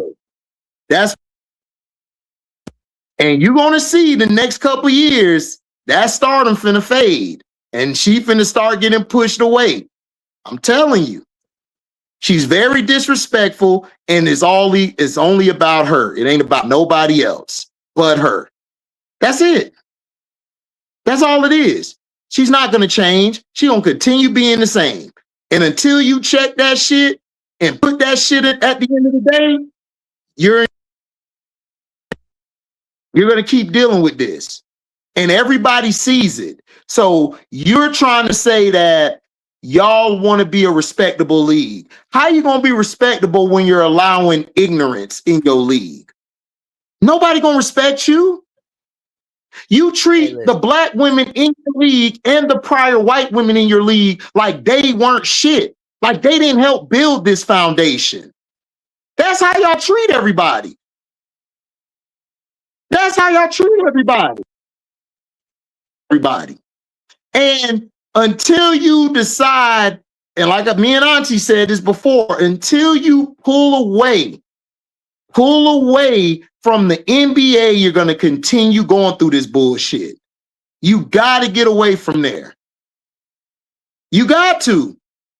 And me and Auntie said this was a perfect opportunity to do that. You might not get that again, but we'll see. I could be wrong. But you got to pull away. NBA got too much power in this shit. Adam Silver, the one who picked Kathy. So y'all thought Kathy was just finna go now? Come on, man. Y'all got to read the room. Y'all don't read the room. Y'all just read what's on the first level or what's in front of you. You don't read what's all around you, your surroundings. Y'all don't read it. Y'all don't read it at all. You know what I'm saying? You don't read it at all.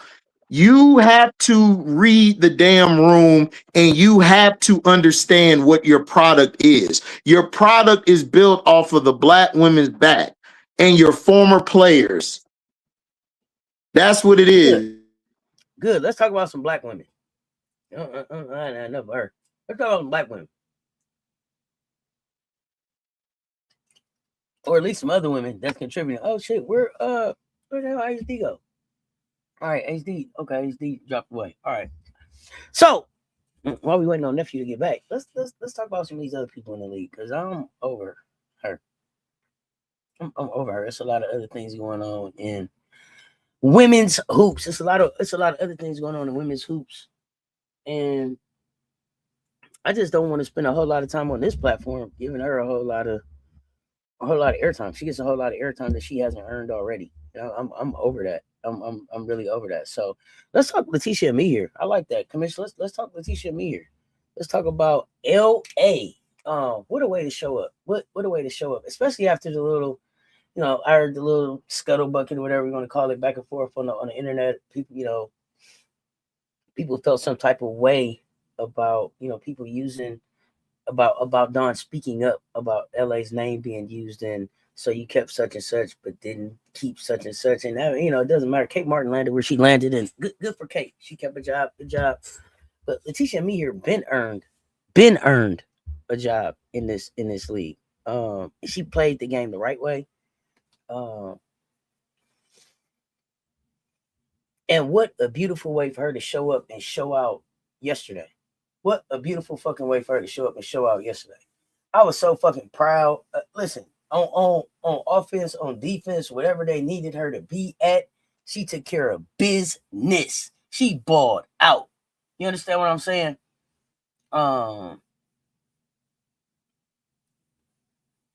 Yeah, KKS, we look at the media and we do a whole poly sports conversation around that. It's a tiresome conversation. We done with that now. Yeah, kudos to AB and Kelsey Mitchell. Yeah, they both ball. But Letitia and me here. I think nephew back now. Let's see. Yeah, my fault. Had some difficulties. My fault. Yeah, but what we on now? But before I left, I was just saying you have to respect your league, and this is why you get the backlash that you get, and it's what it's supposed to do. Like, you're supposed to get that backlash because of how you treat the players who have built your league.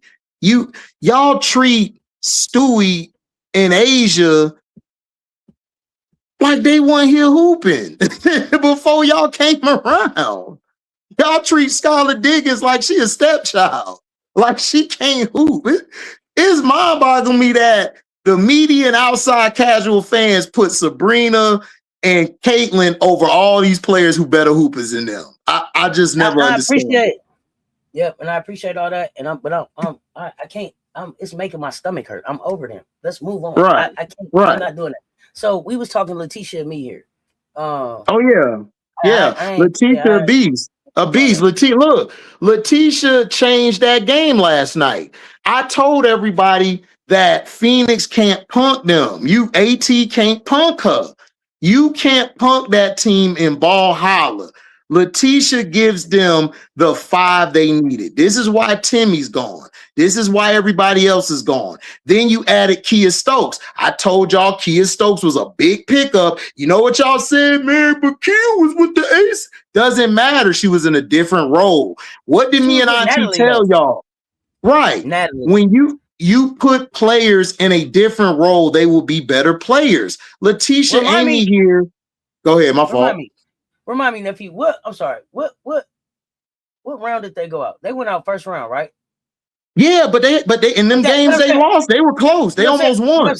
Right. Yeah. And I also think that put a little chip on their shoulder, put a little fire in their belly. So I think that how Kyle was saying, like, yo, I got swept off the playoffs. You don't think that I'm trying to come back and hoop? Like, I think Golden State came in like, we not here trying to see if we can get back to the playoffs. We trying to show y'all that. So let's go. Yeah, that's what I'm saying. Like, Letitia came in saying, look, I'm here. We finna dominate. Look, AT tried to bully her. Man, Letitia, like, what that bullying mean? And then as soon as she got, like, she brings that toughness. This is what New York needs. They need she's a sinner. Letitia's a sinner. SINNA. That's what I'm talking about. Y'all, see, these other players are centers. They're CENTER. They're a center. They are a center. She is a sinner. She's a sinner. She coming in to dominate. She ain't here for the bullshit. That's why I said when they got rid of Kate, I said, yeah, thank you, Natalie. You're finally seeing what I'm seeing. You have a team of dogs.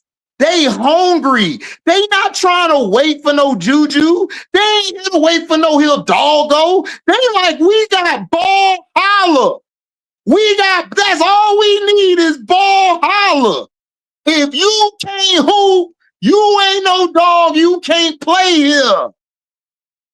You cannot walk in here. This is ball holla.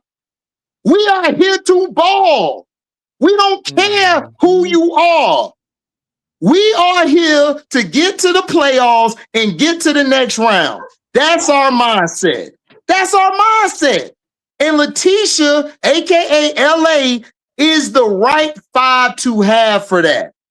She's the right player. She also made some beautiful assist passes to get Gabby open and Janelle open. She's that player you need in your foxhole if you're trying to be a serious franchise, if you're trying to take the next steps. It's the facts. She's that type of player. The problem is we get caught up in this, I need somebody to give me 20 and 10. Man, everybody ain't gonna give you no damn buckets. I need somebody who gonna block shots, get rebounds, make the extra pass, and when her number call, get me a timely bucket. Auntie, I don't think people understand what a timely bucket is. They don't even know what a timely bucket is. They don't even know what that is no more. It could kill momentum. It could spark momentum. It could close the game. Timely. We needed that right there. That's what you needed. That's what you needed. It can stop the bleeding. Yeah, underrated. LA took that game over last night. And I told everybody was like, man, Phoenix just blew the Aces out. I said, bro, they coming to ball holler. I've watched this team. I told everybody, Auntie, before the season, ball holler and Golden State gonna be a problem. And I told everybody, Natalie gonna keep LA. Everybody like, I don't know if they gonna keep her, because I said, look, Natalie wants to win. Natalie ain't there for the damn radio. Look, it ain't about popular no more. Can you play? LA can hoop.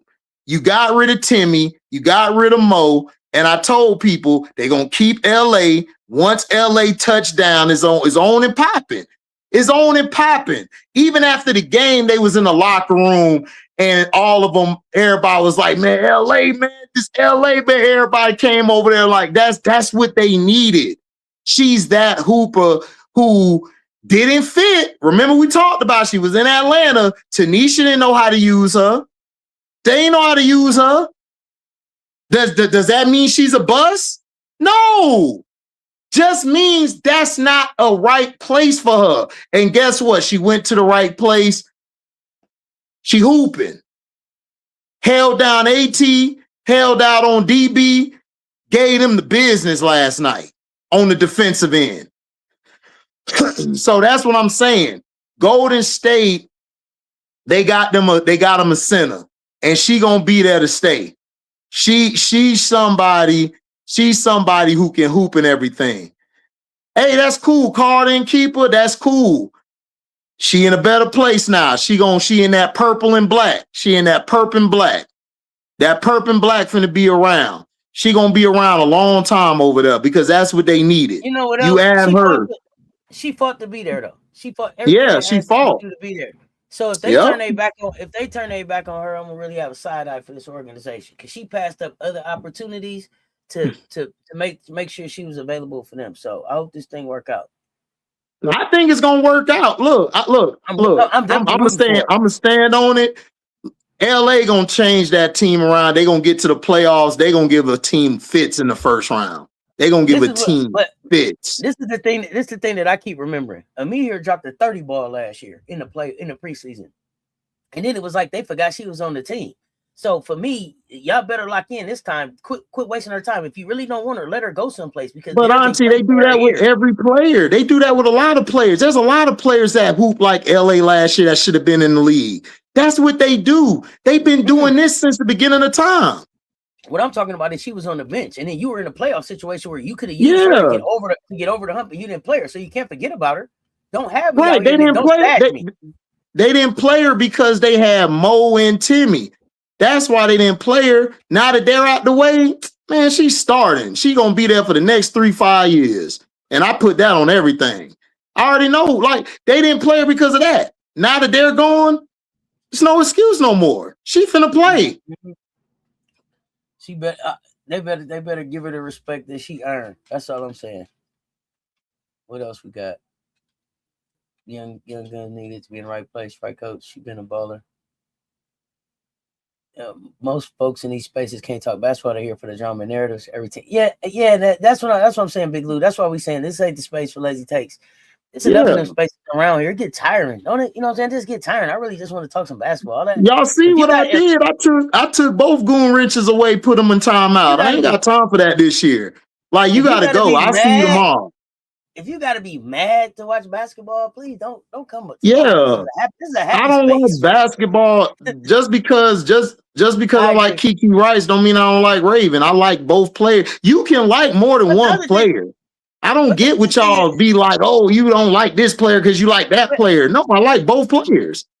But that's not even the point. I think the thing is, I'm not a Kiki Rice fan. I'm not a Kiki Rice believer, right? But I can have a conversation with you about Kiki Rice around basketball and say these are the things that Kiki has to show me for me to be like, okay, Kiki, I see you. Now Kiki showed up. She's here trying to figure it out. Kiki didn't have a stellar preseason. She didn't have a bad preseason. She had a rookie preseason. Exactly. Everybody that comes into the league doesn't go straight into starting and figuring shit out, right? Some people it takes time. Everybody's journey is their journey. So let's see what she do.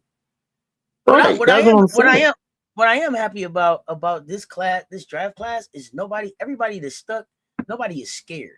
I don't see anybody that's like, I don't know, what should I do? Whoever y'all put in front of them, they D'ing them up. They trying to shoot the ball over them. They coming in the hoop. And I love that energy. Auntie, I told you that they coming in. I told you last year the next 5 classes are finna shape the league. They finna shape the league. Oh, of course. This is the NBA in the 80s now.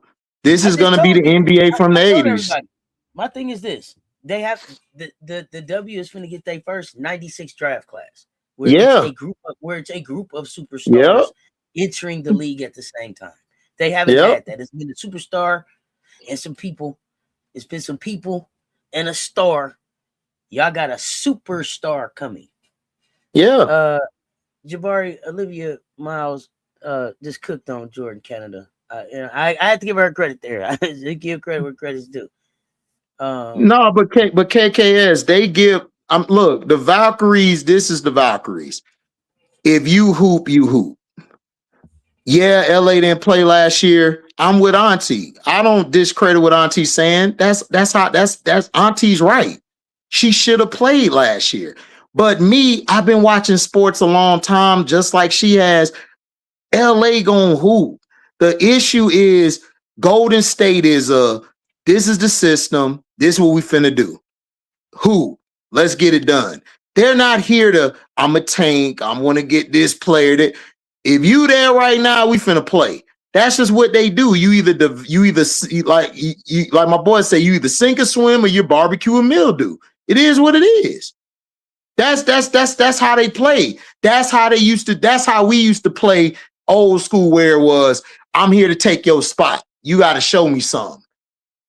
Everybody on that roster contributes to something about winning. Everybody in there got the mindset of next play up. And Natalie has been on championship teams with the Las Vegas Aces. And she's been on NBA rosters where she's seen the mentality is let's get the job done. And that's how Golden State plays.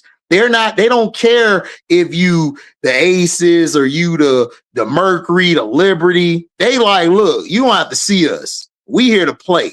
And that's the attitude that I saw from them last year, the postseason, the preseason. I watched all the players in the offseason develop their game. I watched the preseason, and I see what the vision is. We got ball holla. We good. We're good. These is our hoopers. Let's play. I'm already pissed at the Warriors. Okay. Seatbelt game back together. Yeah, seatbelt game back together. It could be a sensitive topic when you hear Golden State and basketball. I understand. I'm a Warrior fan. So I get it. It's okay. I understand. That's why I say, yeah, seatbelt game back together. Who you got tomorrow? ATL versus Dallas. Interesting. ATL versus Dallas. I got ATL winning. Okay. I mean, it's a Gamecock. I'll go with my Gamecocks. You wanted to talk about the GM survey. What was on your mind about the GM survey?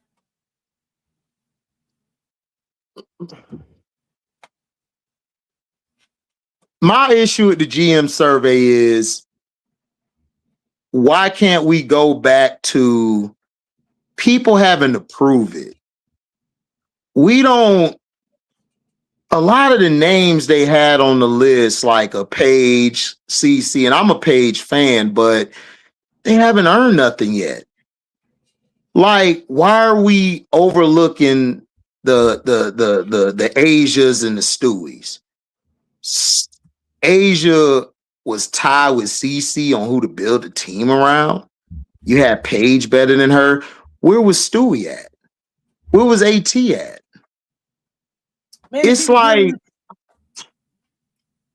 I just don't understand why we keep disrespecting these players. Jackie Young was nowhere to be found but for a clutch shot. Like, Jackie Young's way better than just a clutch shot. Jackie Young is Aaliyah Boston. Yeah, like where was Aaliyah Boston? Where was Angel Reese? Where was all these other players? Like, how are we not expanding the league? Like, if you should have did a thing on upcoming young players, and you should have included Gamecocks, UConn, LSU, and then just put the older generation, like the players who have laid the foundation up there. You're just so quick to push Asia and Stewie and all of these players out the way for like your media darlings. And it's just getting sickening. I didn't like the survey. I thought it was distasteful. I don't think they're trying to connect with the fans. They're just trying to push a narrative. They're just trying to push bullshit. And it's just getting exhausting now. It's just dumb right now. So it's like, I'm just sick of it. I just think that they need to do a better job. And if we're going to do surveys, mention the people that's still here. Stewie and Asia's like 28. Stewie's only 31. Why not include them? AT's only like 33, 34. Like, I don't get it. Like, when it comes to, I know this is the men's side, LeBron, y'all celebrate him being 41 or Tom Brady 45 or whatever. Why aren't we celebrating like the DBs or the ATs? Like, why? Like, why are we so in a rush to push the legends out? I don't get it. I don't understand it. And then you had Malunga for, breakout season. Why not have Camilla up there too? Why not have anybody else up there, AB or somebody? Like, why are we just still stuck on just like one player or two players? Like, why can't we feature like 5 to 10 players? Why does it always got to be one or two? Like, I don't understand. They're lazy. They're lazy. You would have to watch games for that. You would have to really do research for that. Like, you would have to do real journalism for that. If we're going to talk about more than one player, it's too easy not to, right? It's too easy not to. But also, we got to start pushing back and demanding that stuff. What you like, share, and comment, and push out there tells people what people want to see. Yeah, it tells the folks what y'all want to see. Yeah. So we got to do better about that. But for so long it's been that way. That we let people get away with it. Too much. We let them get away with it too much. There are plenty of stories to tell. Now I will say this, because I saw somebody. I meant to start a comment. So if you still here, remind me who it was. The USA user experience last night for basketball. How did you like that with the pregame, the postgame, the ladies in there? Did you get to see that with Shamika, Renee? All of them? Yeah. Look, what did you think about how USA basketball rolled it out? Even like the way they had some of their emojis and how they share some of the stats.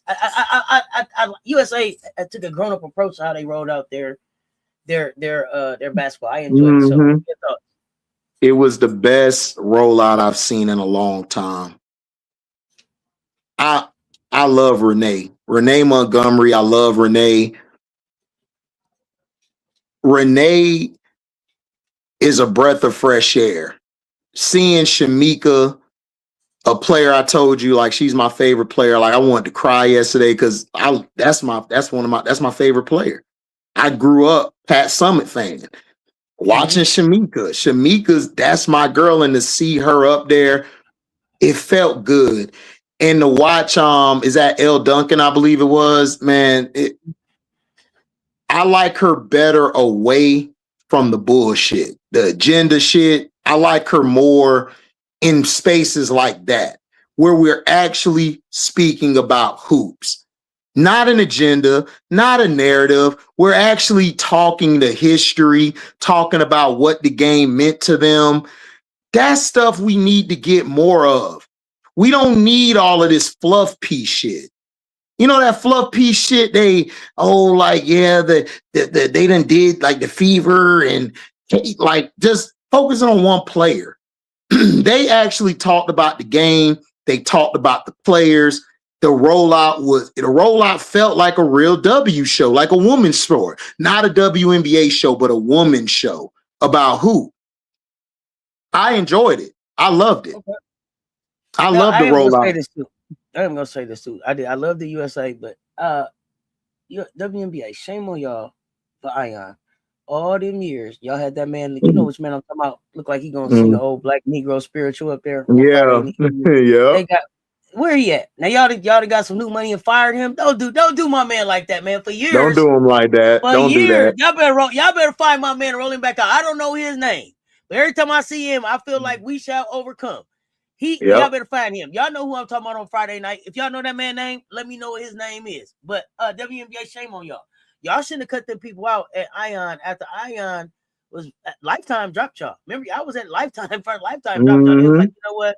We better with just doing the movies. We're gonna get basketball out of here. We doing better with repeats. They got rid of y'all. Ion was like, you know what? We're gonna take a chance on y'all.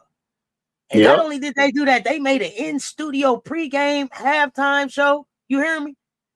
Yeah. And then y'all got some new money and got rid of all them people. Don't do that. Yeah. Don't do that. Shamika Holdsclaw should be celebrated more, but I think that Shamika Holdsclaw also took herself out of the limelight for a minute to be able to just take care of Shamika for a while. So I'm glad to see Shamika back out here and looking for her to get her flowers. Now that she's decided to come back out. Looking forward to it. She needed to get her mind right. Like Shamika was in a bad spot, bad space. She needed that time away from all hoops to get herself back right. And I think the loss of Pat Summitt, different people touch people in different ways, depending on what her role was in their lives. So just, people, but glad to see her back around the game. But really, just for real, where my little hold on, I'm gonna make some noise real quick for USA Today. Where they at? Round of applause. Yeah.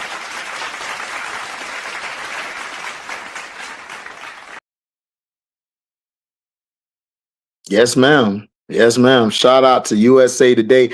I loved it. I enjoyed it. Like, it actually felt like I was watching a game. I was actually watching a great game. Like you weren't even thinking about narratives. You were enjoying a great show, a wholesome show. And that's what Renee brings a lot. Renee brings that every show she's on. Like, she's just the energy. Like, she's a ball of energy. And that's something that needs to be put around more. Like, that needs to be brought out more. Because it makes you as a viewer like, man, I actually want to watch hoops. I actually want to learn about it. Instead of having all these bland ass people y'all usually get. It's like, come on. Like, let's keep this up. Let's not take steps back. Let's keep this up. We got to keep this up. That was a good show. Oh, man. Did I mess up? Did I say USA Today? No, USA Network. USA Network. Yeah, USA Network. Yeah, it was a mistake, guys. Tomato. Our fault. We can correct ourselves. Nah, I ain't making them Good Morning America, but I thought they did a good job. What's up, AJ? Yeah, look. Yeah, Mario. Look, L. Duncan has been better since leaving ESPN. Look, L. Duncan is very intelligent, very bright woman. I just don't like her around the fookery, which is ESPN. Is L the one that signed a deal with Netflix, or is that somebody else?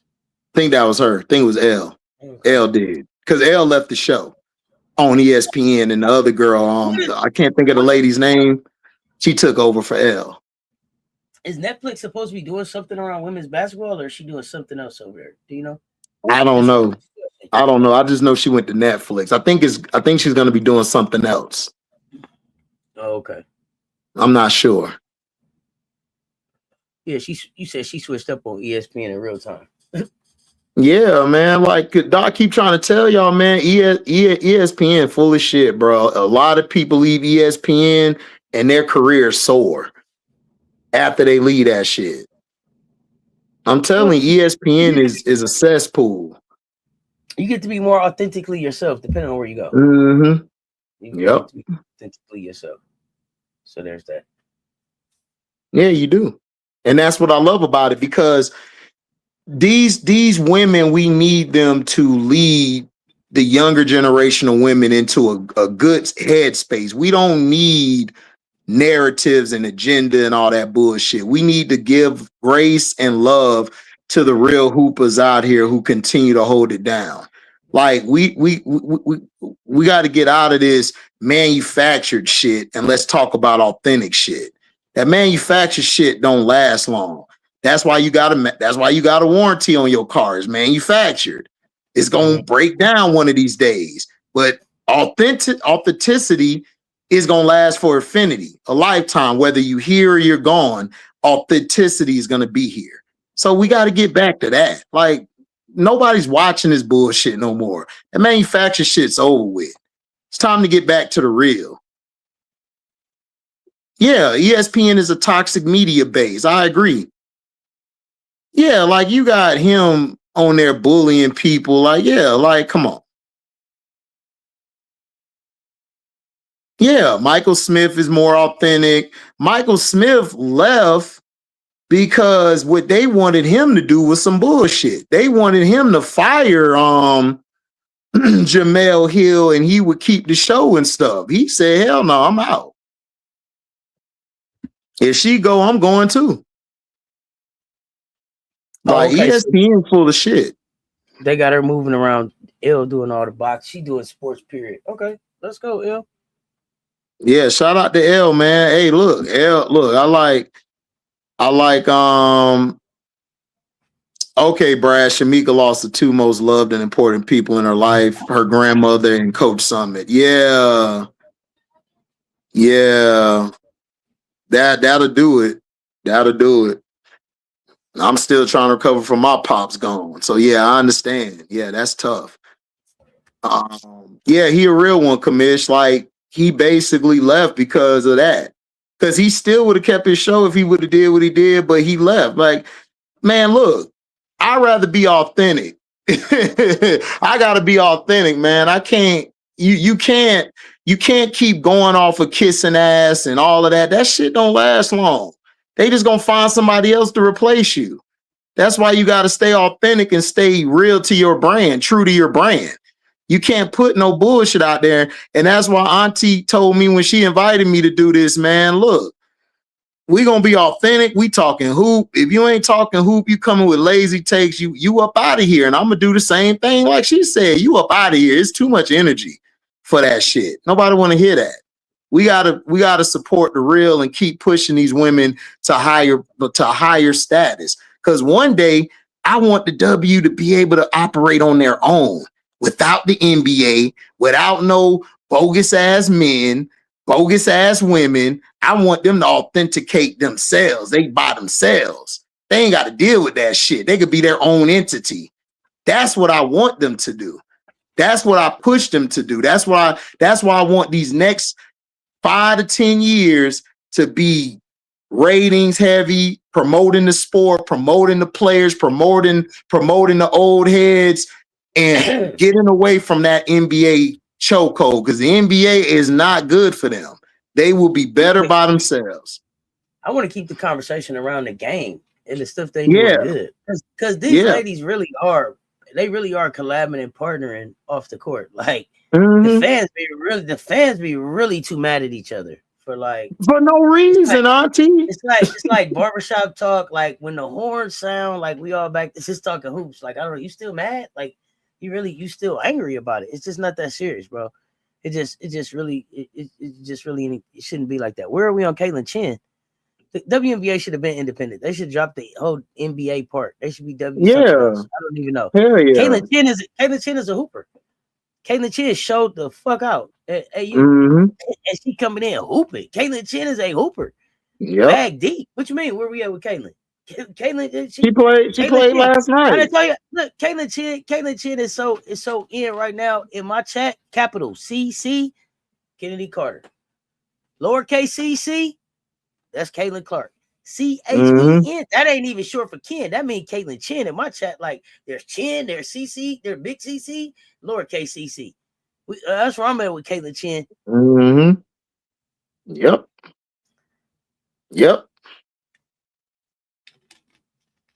So WNBA's 11-year media deal is now worth $3.1 billion. That's what I'm saying, Big Lou. Like, I want them to get to a space where we don't have to have the NBA attached to the W. Man, hell, they could just call it the W. We ain't gotta call it WNBA. Just call it the Dub. That's it. That's your league. Just like, you don't need the NBA. You don't need the NBA. Just get that out of there, man. This is the Dub. That's it. They keep doubling down on this shit, though. They keep doubling down on it and bringing in more NBA type owners, NBA influence. Yeah, and I'm tired of that shit because they're gonna because now they're gonna have too much control, bro. And we're trying to get away from all that shit. But the NBA owners aren't continuing to just buy up the franchises. The W is approving them to buy up the franchises. There are plenty of private groups that have come in with money, minority groups, all kind of groups that came in with money. But they're not accepting that money. They're being very specific about who they allow to buy the team, which is crazy. That's the real conversation. See, Auntie done put y'all on to something. That's the real conversation. Jason Tatum had his money in St. Louis. They told him no. Yep. Candace had her money. Candace had her money in Nashville. They told her no. Nope. Nope, they're picking a certain. It's been some, me and Political Lil really ran down some of the other groups. I don't want to take credit for that because Lil do a great job in her research. But we did a whole series on the forcing out of the private ownership because it makes it easier the next time around when it's time to make a vote. Well, we all in the good old boys room anyway. We've made our decisions out on the golf course. We don't have to deal with. We don't have to deal with any private owners, you know what I mean?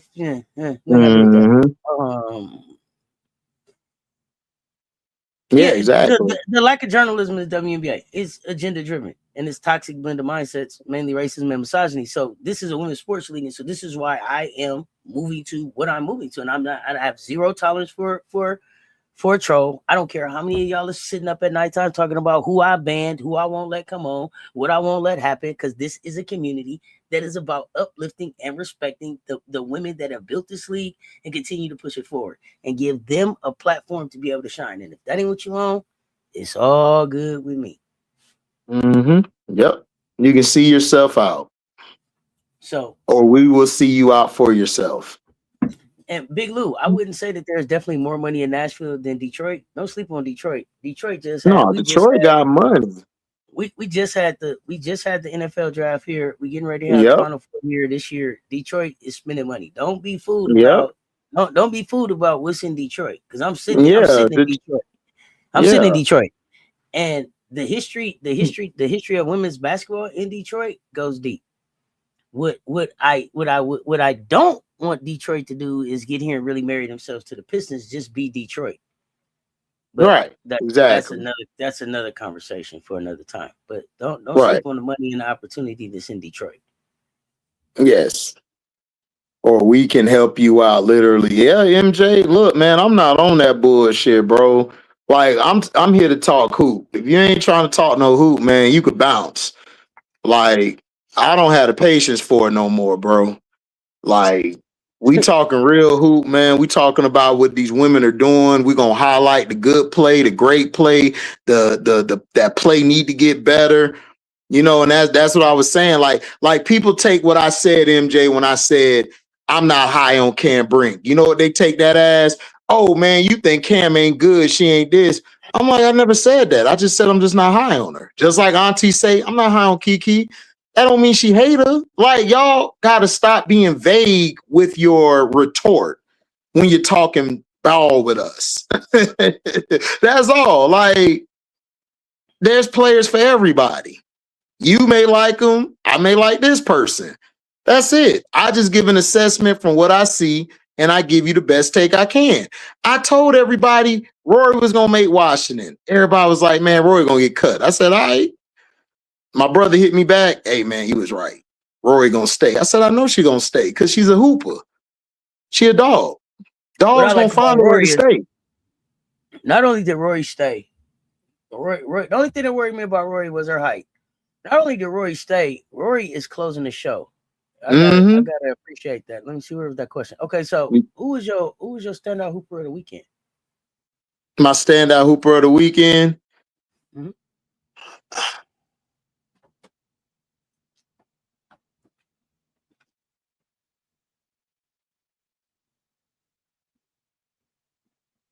I'm gonna go maybe Anissa Morrow. I'm gonna go Anissa Morrow and Rakia Jackson. Those are my standout hoopers of the weekend. I liked how Rakia hooped in the Portland game. Okay. And I liked what Anissa did. Anissa basically showed everybody I'm here. And it's going to be hard for that coach to keep her coming off the bench. And then also, Pow. I got to give it to Pow. Man, I've been begging her to play, and Smecko been playing her. I believe she's going to start. I still believe she's going to start. I think it would be better for JC to come off the bench, but we'll see. Or, like Auntie said, don't matter who start, whoever finished the game. I would have Pow finish the game. If she's not going to start, let her finish the game. Because she made some big shots and she had some great defense. Her defense was very key down the stretch, but nobody want to talk about it. I'm about to piss y'all off for mine. It's easy for me to go Gamecocks. I could say Letitia Mears, a lot of things I could say. There's a lot of players I could say. Letitia Mears was Gamecock of the night. But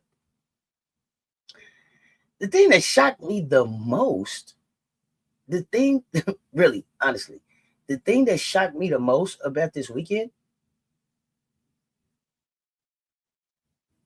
nephew, was how much I enjoy watching Portland play. I didn't expect Portland to scrap like they scrap. I did not expect Portland to scrap like they scrap. Portland was a good. It was a good little scrappy little team. So that was my surprise. Mm-hmm. Okay, kind of shocker of the weekend for me because they lost. Don't get me wrong. They need to play my Mountaineer more. They need to play my Mountaineer more. Oh, Harrison. They need to play my Mountaineer more. Right. Yeah, George. Undrafted free agent.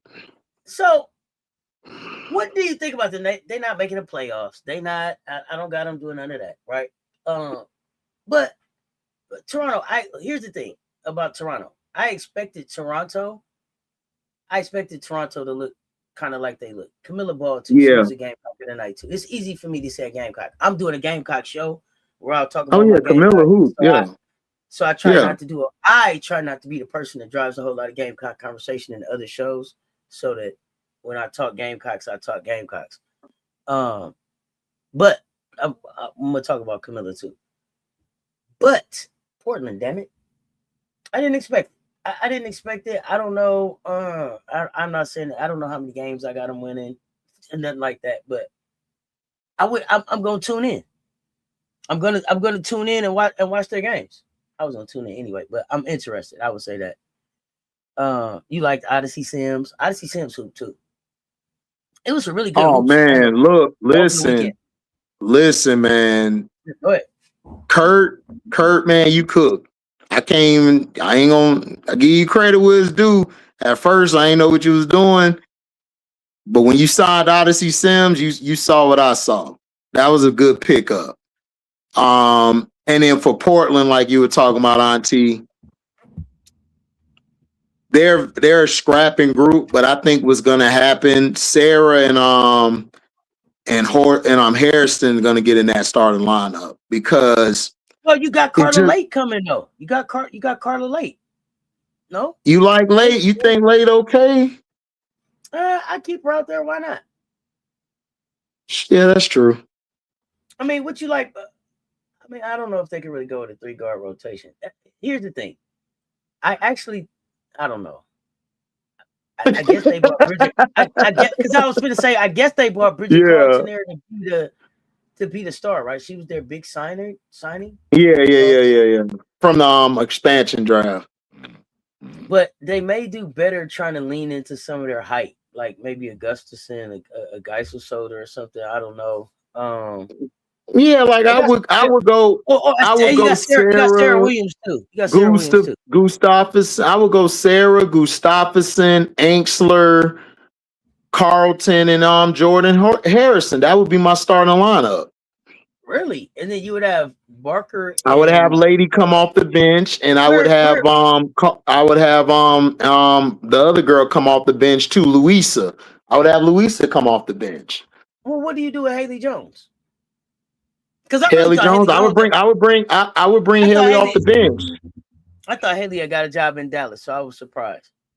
I would bring Haley off the bench, and I would have her run my point forward. I would have Lady play more off of her. Lady to me is just not a. She's not. She's more of a scorer. Late, like she running late. Oh, my bad, late. Yeah, like you late for dinner or late for a show. Got you. I'm like, who is he calling lady? I'm like, who is lady? I'm scrolling. I always call her lady, and nobody corrected me. Thank you for correcting me. I'm calling this girl by her name. I'd be like, lady. They looking like, who the hell is lady? You mean lady? I'm like, who is this lady? I'm like, who is this lady? I'm like, wait. Like I would bring Late off the bench. I think, and then I would close the game with Late and Harrison, along with depending on how Inksler or Carlton playing. Let them stay on. I would try to let Gustafsson get into a rhythm and get going, because I really think they'll have something with her and Sarah before next year come when they pick in the draft. Emily said, all good, HD. I called her elite. Oh, elite. Oh, Lord. We both wrong, Uncle J. He is late. He is late. Nah, I'm like, dang, who did nephew tell me he like on this team? I was like, so it ain't Sarah. Who is this lady? It ain't Bridget. Emily. I was scrolling back. I was like, I don't know who he talking about. You mean Late? Yeah, Late. I was on my James Brown for a minute, y'all. That is a bar. That's a bar. That's a bar by itself, buddy. That is a bar.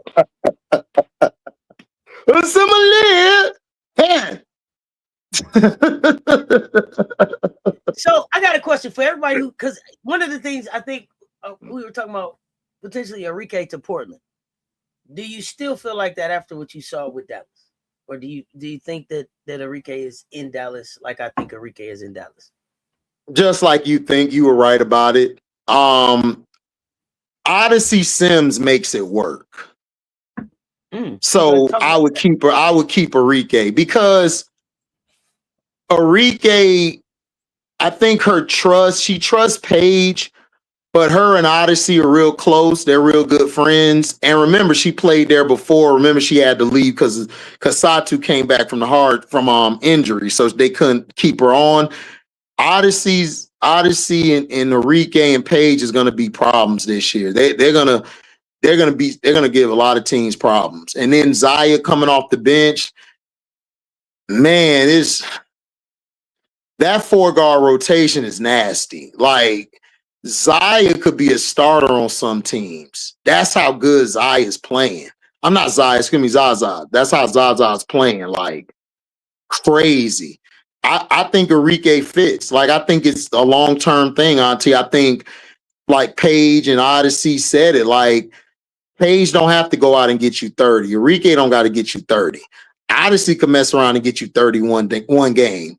Or Odyssey can give you 5, but give you about 10, 15 assists, and everybody else eating.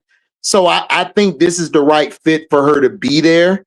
I wouldn't make that move to Portland. I would keep this long term, because, Auntie, the only way I would have done it is if AZ was ahead of time. But even if she was ahead of time, I wouldn't do it if it looks this good. I would say, F it. Enrique, you stay. Bump it. Like, we can build something here. The only issue I have, I think they overpaid for Alana Smith. I would have went more with Lee Yaroo at the 5 and Shepard at the 4. But I understand why they got Alana. But I think I would have just signed Shepard and then let Lee and Maddie play the 4 or the 3. I think we could probably do a show on players that got overpaid this year. Some players got overpaid because of CBA. People had money to spend. People was feeling generous. I don't know what it was. But it's a few people who got more money. It's like, you got what? Okay, well, maybe it's just an off year. You know what I'm saying? So I'm probably an off year. But it's a few people who are like, you got what money? Yeah, like I'm not sure about some people contract. Yeah. Yeah, the contracts was like, what? You know what I'm saying? I don't trust some contracts. Like, we got to revisit some people's contracts. Some people got overpaid. I think people were feeling generous, but I like Enrique there. I think Enrique, like I told you, I got Dallas making the playoffs. I got them between 5, 6, or 7. And I think they're going to be a dangerous team when they get there. They got I like their coach. I think he's hard nosed on them. They needed that. Enrique needed a coach, like you said. I think you said this last week. Enrique might have just needed a coach who knew how to coach. Maybe that last coach just didn't know how to coach. And from listening to her post game and watching her on the floor, her body language is a lot better. Her and Paige have a big trust in the coach. They're actually running a system that everybody can touch the ball. And Enrique's playing like Notre Dame Enrique. Like, she's playing like Notre Dame Enrique, where the ball was moving, and then when it was time for her to be that Enrique they needed, that's when she turned into it. But I like it. I love this fit for her. And Enrique looks like she's gotten stronger. She done built some muscle up. She's very strong. Like, it's hard for somebody to double team and try to knock her off her spot. And I like her passing. She's making the extra pass. Defensively, she's trying to defend. She's giving effort. She's not going to be a lockdown defender, but she can have a high IQ and give you effort. I really like what she's doing. I would not trade her to Portland. If I'm Portland, I would make that adjustment to that starting lineup I suggested, and then I would play to be in the bottom 5. I think they'll be in the bottom 3 or 4, and then go get you somebody next year like a Hidalgo or a Maddie or Juju or a Tessa or a MK, or go get you a player like that, and then go from there. That's what I think Portland ought to do.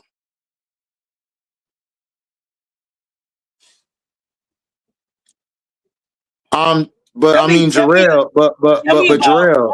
Wait, I got a question. Yeah, my bad. Well, before you speak, let me ask Jarrell this. Please tell me about when Enrique was ball hogging in the games that we saw this season. I'll go ahead, nephew. I'll wait. I'm curious. Let me know. Yeah, like she's a lot bigger. She's ready. Look, this is if y'all go back to the championship season, she played with Satu and them. They didn't win a championship, but they got to the playoffs. They played the Aces, they lost to the Aces. Enrique was moving the ball that time. I just think Auntie said it best. Enrique needs a coach who knows how to coach her and who she has respect for. But she also has to have players around her that she trusts. Enrique, when you say Enrique was ball hogging, tell me who you would have threw the ball to when she was out there. Satu wasn't out there. Nobody. Maddie, Maddie, who is that Segrist that's there? She was hurt too. No, she passed it. Yeah, she passed it to Segrist, but remember, Segrist was hurt. She was hurt. Yeah, I'm talking about the year that Satu was still there. The last year that Segrist was hurt. They was both hurt. Segrist was hurt. Yeah. Who was there that she was really supposed to pass it to? Like, you got it, because that was the year that they drafted J.C. Sheldon. Remember? Right. Like, let's really talk about what was in Dallas, and then it was like, was she ball hogging, or was it was Enrique in a Enrique or bust situation? Man, it was Kobe right after Shaq left, Auntie. Ever since Paige got there, I've seen Enrique do nothing but try to buy in and understand how do I fit in, what do I do, what can I do, to the point that Paige had to check Man Bun and fire him in a presser. I told y'all right there, Paige just fired him. Yep. Paige is the grown-up in the room in Dallas. Yep.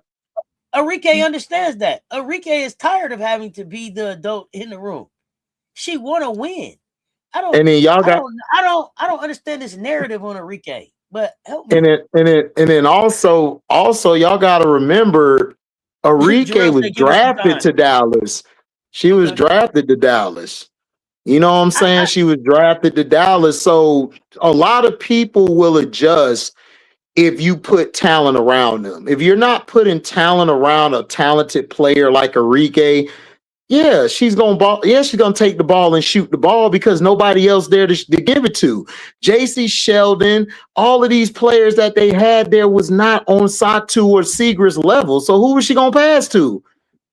She wasn't when Odyssey came, she passed to Odyssey.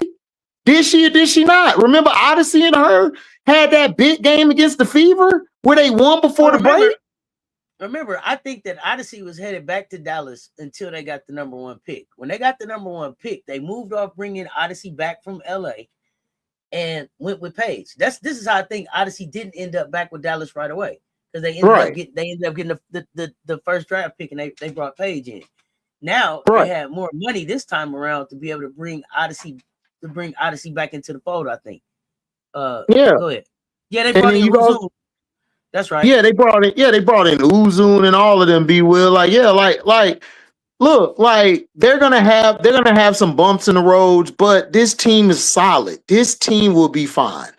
What the head coach is trying to do, he knows what he wants to do. He is the one who wanted Enrique on the team. Paige said, we can go get some players, but we're not getting rid of Enrique. They didn't want to get rid of Enrique. They wanted Enrique there. That's why they paid her the max. So they're going to be fine. They're going to have some bumps in the road because it's the season. You're going to have some losses here and there. But as a collective group, I'm sorry. I like this team. I like Dallas. I think Dallas is going to be, they're going to give a lot of teams problems, man, with Odyssey, Paige, Enrique, Zaza coming off the bench. AZ's gonna get up to speed sooner or later. You got Jessica Shepard. Jessica Shepard was a great pickup because she brings that versatility they need at the 4 position. Siegrist looks good this year. Some people got Siegrist in their most improved list this year. She looked good. Lee Yuru gonna catch up. They got a team. Dallas got a team, man. Look, I'm not letting Enrique go. I'm keeping her. Because look, let's be for real. Outside of Kennedy Carter and Kelsey Mitchell at the guard, she's the best bucket getter. Seriously, she's the best bucket getter out of all the guards. Out of Ken Dog and KM, you could argue Ken Dog being the best, the KM second, or Enrique is up there with them as one of the best ball getters. And I'm not discrediting Alicia. I'm just saying, as far as that small guard, I'm not talking about, because we know Alicia, she that woman. I got her in my MVP conversation this year. I'm just saying small guards. Let me tell y'all that before somebody come back in my comment section. No, you forgot about Alicia. Did not forget about Alicia. I'm just saying, out of that small guard, that bona fide hooper, that go get that bucket getter, Kennedy Carter, Kelsey Mitchell, Enrique are in a whole class by themselves at that size. They are. So I'm not getting rid of that, Auntie. Because Auntie, if the system break down, I need somebody to go get me a bucket right now. I'm sorry. I can't lose that. I can't lose that at all. I'm sorry. So here was my thing. Here was my thing with Enrique all the time. I saw Enrique go drop, what was it, 34 on the All-Star team? Yes, the USA team. You understand? I can't let that type of firepower leave my organization. I can't. You got to figure out a way to keep that. You got to keep that weapon. You don't get that type of heavy artillery. You can't. You know what I'm saying? Auntie. It's like having a 50 cal. You know what I'm saying? It's like having a 50 cal back there. You gotta hold on to that thing, man. You get a hold of it. So that's what I'm saying, Auntie. Look, me and Auntie, we ran a team. We'll be like, look, even the stuff I said about Kennedy, Auntie would be like, yo, we bring Kennedy to the team. Shit, come on in. Hey, fall down them stairs again. I need my rent money. The rent due, mother. Look, Auntie, you can't find no bucket getter. You need a bucket getter. I'm throwing it here. Take that shit. Skull. Exactly. Enrique is a different type of talent. A different type of talent. Even Paige said it. Paige, That's Enrique. Like, I don't think y'all know who Enrique is. And it's like Kim Oki said, you know what I'm saying? She was, she was saying it for one thing, but really it is the truth. Ballers want to play with ballers. Like, yeah, I get it. I'm putting together a team. Man, me and you finna run. Oh, what me and you can do together? Yeah. Oh, it's over with. Let's run it, right? Let's run it. It's over with. Don't we gotta be honest. We gotta be honest about those things. I think since last season, I felt like they were just getting their pieces together to keep Enrique.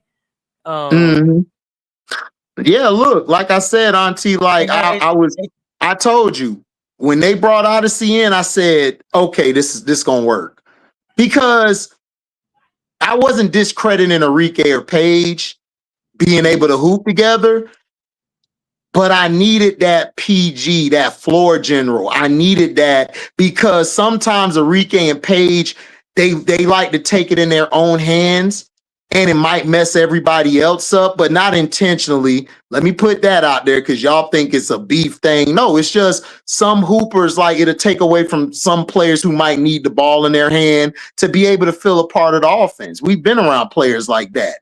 Odyssey brings that balance, and that's what I love. And then when Odyssey goes to the bench, Zaza bring that other balance. And then when Quinterly come back, I ain't forget about Quinterly, y'all. They still got Quinterly. They got some firepower, man. Look, if you ain't got no wings or guards who could defend, you gonna be in trouble. I'm telling you straight up truth. You gonna be in trouble. They got a lot of firepower. Another thing, they got to trade pieces if they need them. Yeah, that too. Yep. It's gonna be some people to come calling for some of the people. I believe before it's all said and done, and I know that she's coming back from injury. I think before it's all said and done, somebody will call for Quinterly. I think that somebody will call for Quinterly. If I'm Atlanta, I'm calling for Quinterly. I said last year that I thought Chicago should have called for Quinterly. So, man, Chicago should have called everybody last year. I know that they got they point guard situations fixed now, but yeah. Yeah, they got it fixed now, but last year they should have called everybody. They should have had the line on deck. Like, even if it's 3 a.m, Auntie, like, yeah, hello, yeah, I'm here. No, don't hang up, I'm here, yeah, I need that.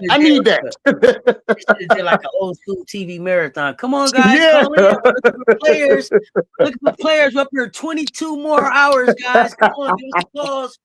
Give us the calls. Tell us who you got. Right. Make some suggestions. Right. I need that. Yeah, I need that. Like when Angel hit that half court shot, I need that. Come on. I need that. All that.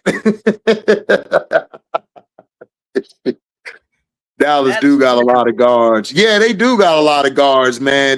But look, listen, I told Auntie I'd rather have too much of something and not enough of it. I'm just saying. Because I could do something. Like Auntie said, I got trade pieces. I got assets. I could put a deal together to move Quinterly, but I can also get something back in return. I can get a future pick along with a player that can come in and help us. Just saying, like, I'd rather have an overabundance of something. You don't want to have less of something because it's going to be hard to try to fill that void. That ain't there.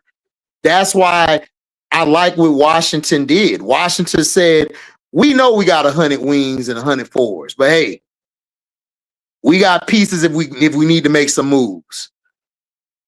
That's how you got to think, man. You got to think that way. You don't want to go into the season and you only got 2 or something. That's it. You ain't got no more than 2 or 1. You in trouble then. That's what it comes on. Yeah. I want to talk about Upshot. Some of these names that I'm seeing here. You tell me what you know about them. We got Reagan Richardson, Deja Kelly. These some of these basketball players you might want to watch play. Ayana Moore, Reagan. Harmony those Turner, are good names. Harmony Turner in the Upshot League. Interesting. Let me see. Q Morrison, Carissa Richardson, Olivia Cochran out of Louisville. Wow, that Savannah Steel team. That Savannah Steel team got a few names I know there. Let's see. Does it come on TV or does it come on the app? I don't know where the hell it come on. Cheyenne Sellers, Breonna Turnage. Me and Political Lil been covering it. I'm gonna get some more information. I'm gonna cover it as much as I can. Jessica Timmons, Diamond Johnson. Wow. Okay. Amaya Joyner. We knew that she was there. So some names that didn't make it into the WNBA really did make it into this Upshot League. So interested to see what this league looks like. You know, these ladies got another chance to play. First games are going to be on the 15th. It looks like, and all games will be broadcast on their YouTube channel. So it looks like we'll be watching on YouTube this season. Oh, okay. So they got a YouTube. Okay, bet. I'm gonna watch that then. Make sure you follow the Upshot League. I'm gonna make sure now. Yeah, AB straight up. Yeah, Jerry Lewis Telethon. You know what I'm saying? I'm up here. We need players. So Upshot League. Give them a follow. We got first games coming up on the 17th. But some names that I like, some names that I want to see what they do, some names that should be able to dominate in this league. So let's have some fun with it. I found it. Hell yeah. I'm gonna be watching that shit, bro. Y'all gonna be seeing HD talking some shit. We're gonna have some fun. Another opportunity to play. And then for those of you who are in the southeastern corner of the United States, man, get out there and check out some of the games. I think the Booker. Hell yeah, Billy Dancy. If they drafted Booker and there was no Enrique, yeah, but I mean, my opinion, Booker's a better player than AZ though. That's just my opinion. Booker's a day one starter in the dub. So that's just me. I think it's gonna depend on where she goes. Yeah, that's what I'm saying. Like he's asking the question. If there was no Enrique, it was just Paige and Odyssey there. I'm saying, yeah, Booker could be a day one starter in this league. I think it just depends on which team she gets picked for, but for sure. Oh yeah, Like she's not gonna be a first day starter on a team like the Aces or the Liberty or the Mercury. She's not gonna start on those teams. She'll have a chance on other teams though. Okay, I'm gonna tell y'all real quick too. Amaya signed with Greensboro, so if anybody in Greensboro watching, gonna be boots on the ground checking them games out. Let us know. Jacksonville Waves. So this Jacksonville, baby, Jacksonville. Yep. Okay, Jacksonville. That's what y'all say down in Florida. Okay, Greensboro. Yeah, that's what they call it. The Jacksonville Waves, the Savannah Steel, and the Charlotte Crown. So those are the four cities. So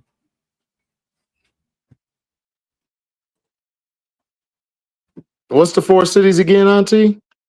The Charlotte Crown, the Savannah Steel, Jacksonville Waves, and the Greensboro Grooves. I like those spots. Those some good spots to start first. I like MJ, that. Where are you at? Bree Hall already got called up and signed, brother. We're gonna have a Gamecock show later. We talked about that at the beginning. We need you to stay up to it, Mr. Big Daddy. Long dog of the day. Oh, you must have been deep in the lab. Bree Hall's been signed. I told y'all. I'm tapping the sign. I told y'all, never wrong, just early. I said Stephanie White wanted what? The entire seatbelt game. No. She better. You don't get called up from the development team. You're on a development contract. You can play up to 12 games, and then they have to make a decision about if they sign you to a regular contract or what they do with you. So you don't get called up. You do everything that the team does, and then they pick and choose when they play you. Right. So somebody burned a game last year. Somebody already burned one of their development games. So it'll be based on the team when you play, when they use your 12 games. Mm-hmm. Yep. We don't know if it's not a 10-day contract. It's a development contract. It's a development. Brad. She cooked. Yeah, she cooked the last two USA teams. No, it's crazy. Not. It's not 12 days. It's 12 games, and you don't have to play 12 games in a row. It's at their discretion, from what I understand. You might not play for 6 games, and then they have you play a game, and you might play 10 more games, and then they have you play a game. They may save you into the end of the season and have you develop with the team for the entire season, and then play the last 12 games to see if they want to sign you. So it's not like there doesn't seem to be a time limit on it. There's a game limit. But it doesn't like, oh, once you play one game, you gotta play everything, I all the don't rest of the I don't think Booker's soft, Dre. I just think I'm gonna be honest with you, dog. I think Vic Schaefer's holding her back, bro. Like her game is like she'll be fine. I just don't like Vic Schaefer. I told y'all, I think 98% of these coaches in college they're not good at developing. They're not. They're not good at developing and they're not good at helping players. I think it's only 2 coaches or maybe 3 at most probably that are great. Maybe 4 or 5. Like it's like real small percentage of great coaches who develop. The other coaches, they don't develop. They really don't. Because a lot of these players get into the league are playing a lot better than they did at their colleges. And I'm just saying, it's like, what's going on? Like, what are we doing? Just saying.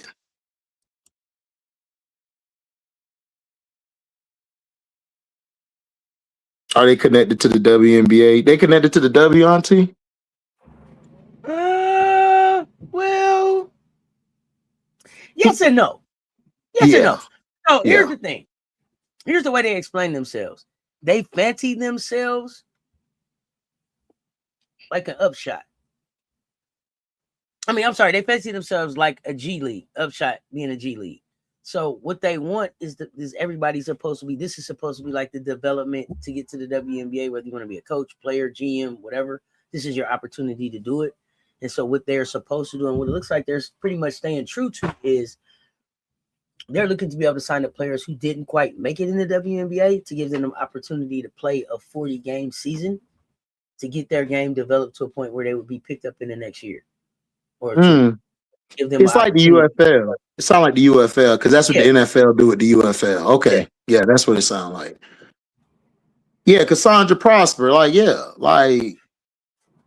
it's like Neil. Like that was very smart for her to go to the draft. That was a good move for her. So it's it's like Neil Ivey. Would he like me and Auntie brass in the passive ass? Like, what were you doing? Like, it's like, I mean, look, I'm just saying, like, I only think it's a few coaches that actually coach like and develop. I'm sorry, like we got to pull a lot of these coaches' resume, man, and see how they got on. I'm just saying. And the resume may not tell you why they got on. Kim Caldwell resume wouldn't tell you that she was looking like the next head coach at Tennessee. Let me be honest. No, that's true. Yeah, that's true. I agree. You weren't like, oh yeah, you know what? The next thing I could see her at Rocky Top. That wasn't what you saw there. No, at all.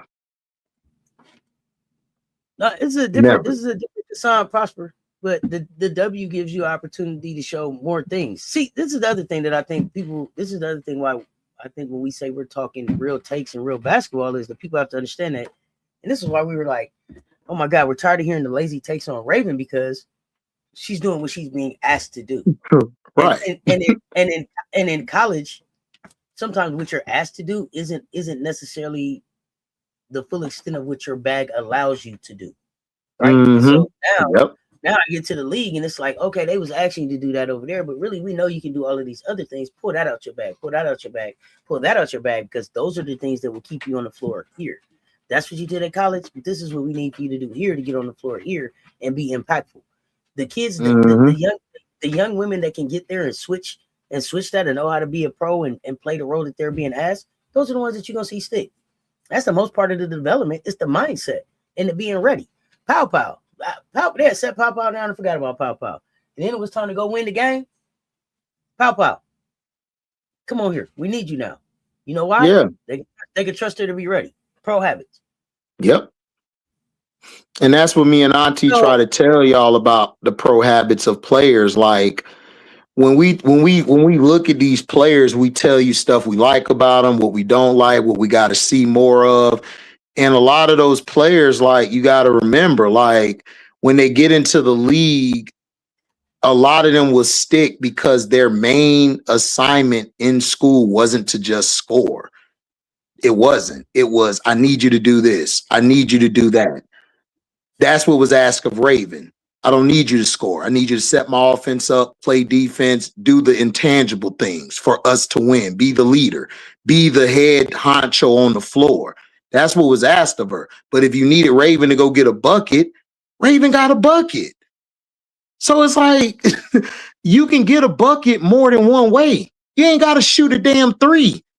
Y'all live in this age where everybody got to shoot a damn three. That's what's ruined basketball. That's why nobody watched the NBA. That's why nobody watched the NBA no more.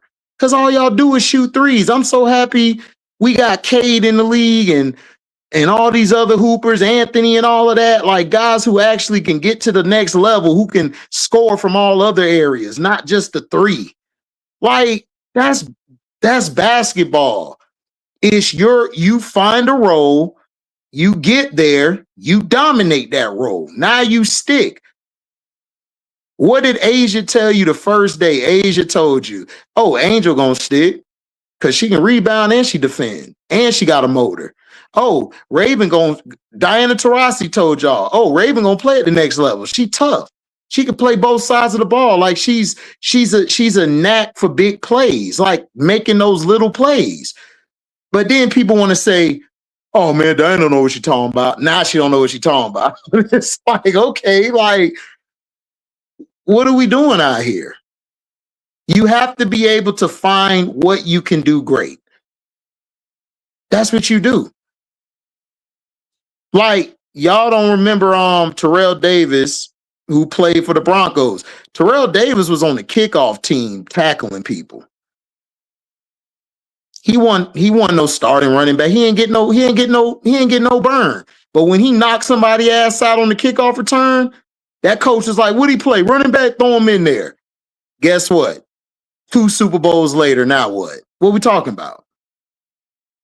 You're not defined by where you're picked in the draft. You're not defined by not making it the first couple, maybe 3-4 years. That rookie that's in Phoenix is a 28-year-old who has never been in the W, finally got her shot. And what's she been doing? Taking advantage of it. Sometimes it takes you 5 years until you get in the league. But when you get there, you got to stick. That's why me and Auntie said, it ain't hard for you to get there. Can you stick? Come on. Like, y'all gotta be able to understand there's more to basketball than just putting the ball through the hoop. Yes, the point is to put the ball through the hoop, but there's more ways to help your team than just putting the ball in the hoop. And a lot of y'all have let these athletes and people lie to y'all, telling y'all, oh, it's just about scoring. Look at these numbers. Look at these triple doubles. Hey, guess what? Joker got a triple double. Guess where his ass is at? Home. His whole team got some buckets. Guess what happened though? They at home. Why? Because what Jaden McDaniels told y'all, they don't play no defense over there.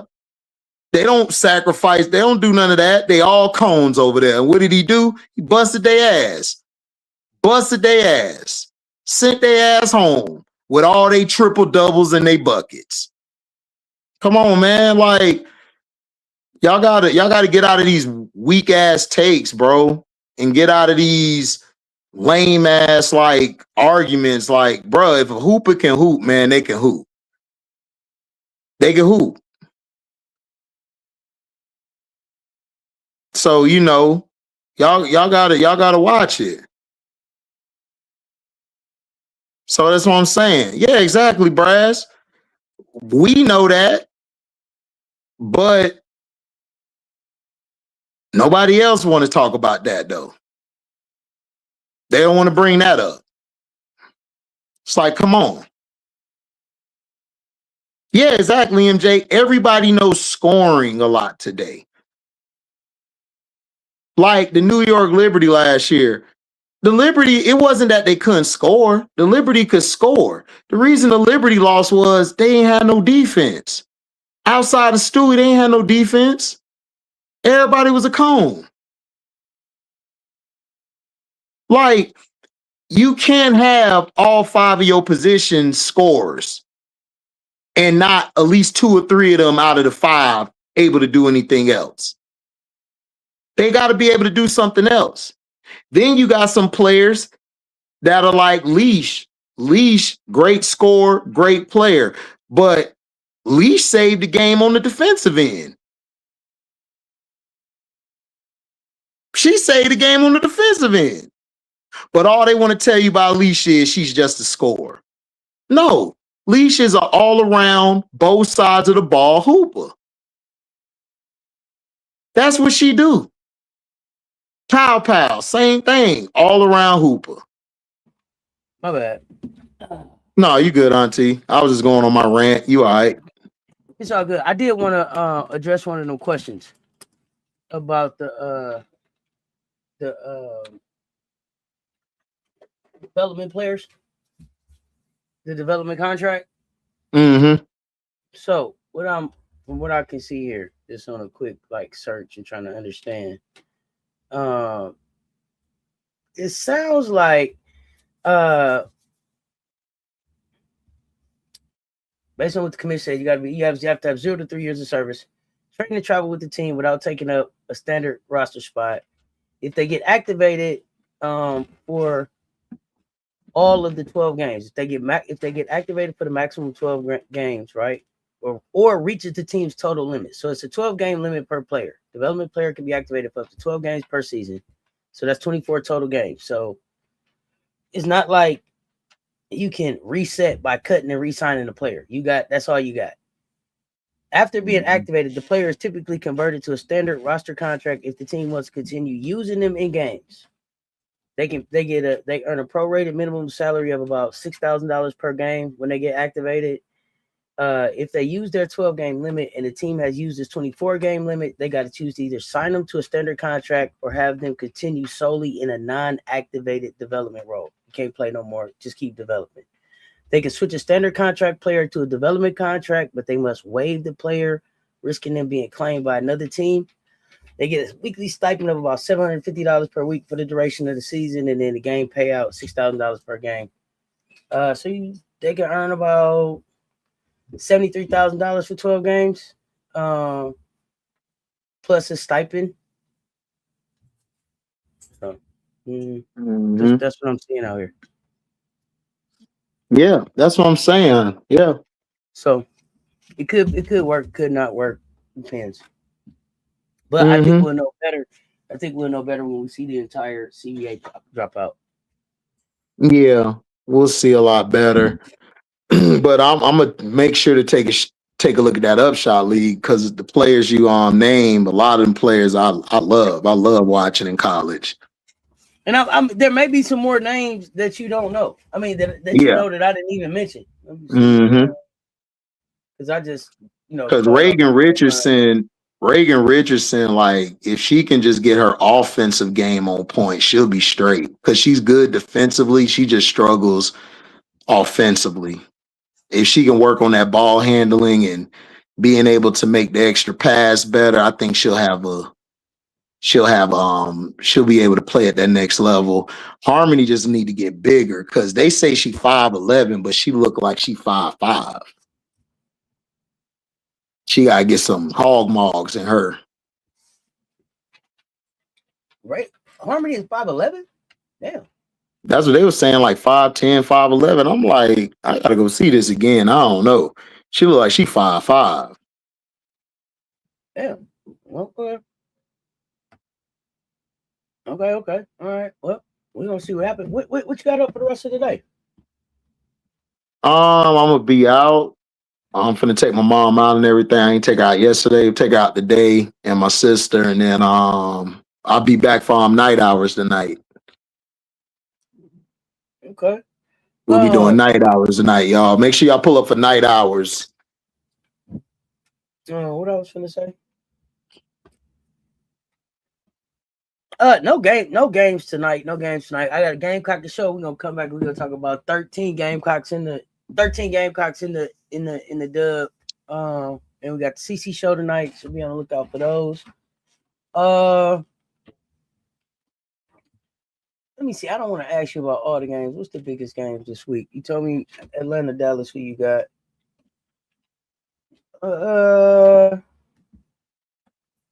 Indiana, Los Angeles. Indiana. Minnesota, Dallas. Dallas. Washington at Indiana. Washington. Las Vegas at Atlanta. Las Vegas.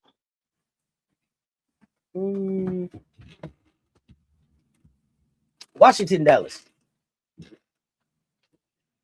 At Dallas.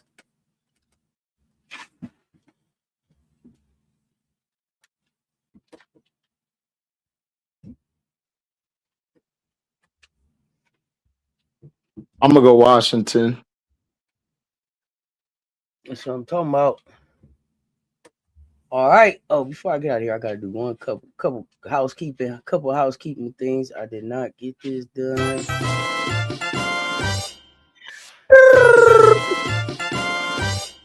Yo, Harley, truck. Appreciate the cash apps. Before I get out of here too, I gotta remind y'all, as always, y'all know it's a big thing to give back to the community. We got the Help Us Find Us, my partnership with my collaboration with the Black and Missing Foundation. They got their 5K run walk on happening on May 30th in Maryland. Make sure y'all get out there over to their website, check it out, sign up. Help us find us. The Black and Missing Inc.org is their website. Check them out. We out here missing and nobody's trying to find us, y'all. We gotta help us find us. So hashtag help us find us. HD, what about Tiomi Key? Tiomi Key, who asked me, what about Tiomi Key? Oh, Key straight, but Sandy Brondello don't develop talent or young players. So Key and Kiki gonna be wasted on that roster until they get up out of there. She's not a developed, like Sandy is a coach who needs a veteran team.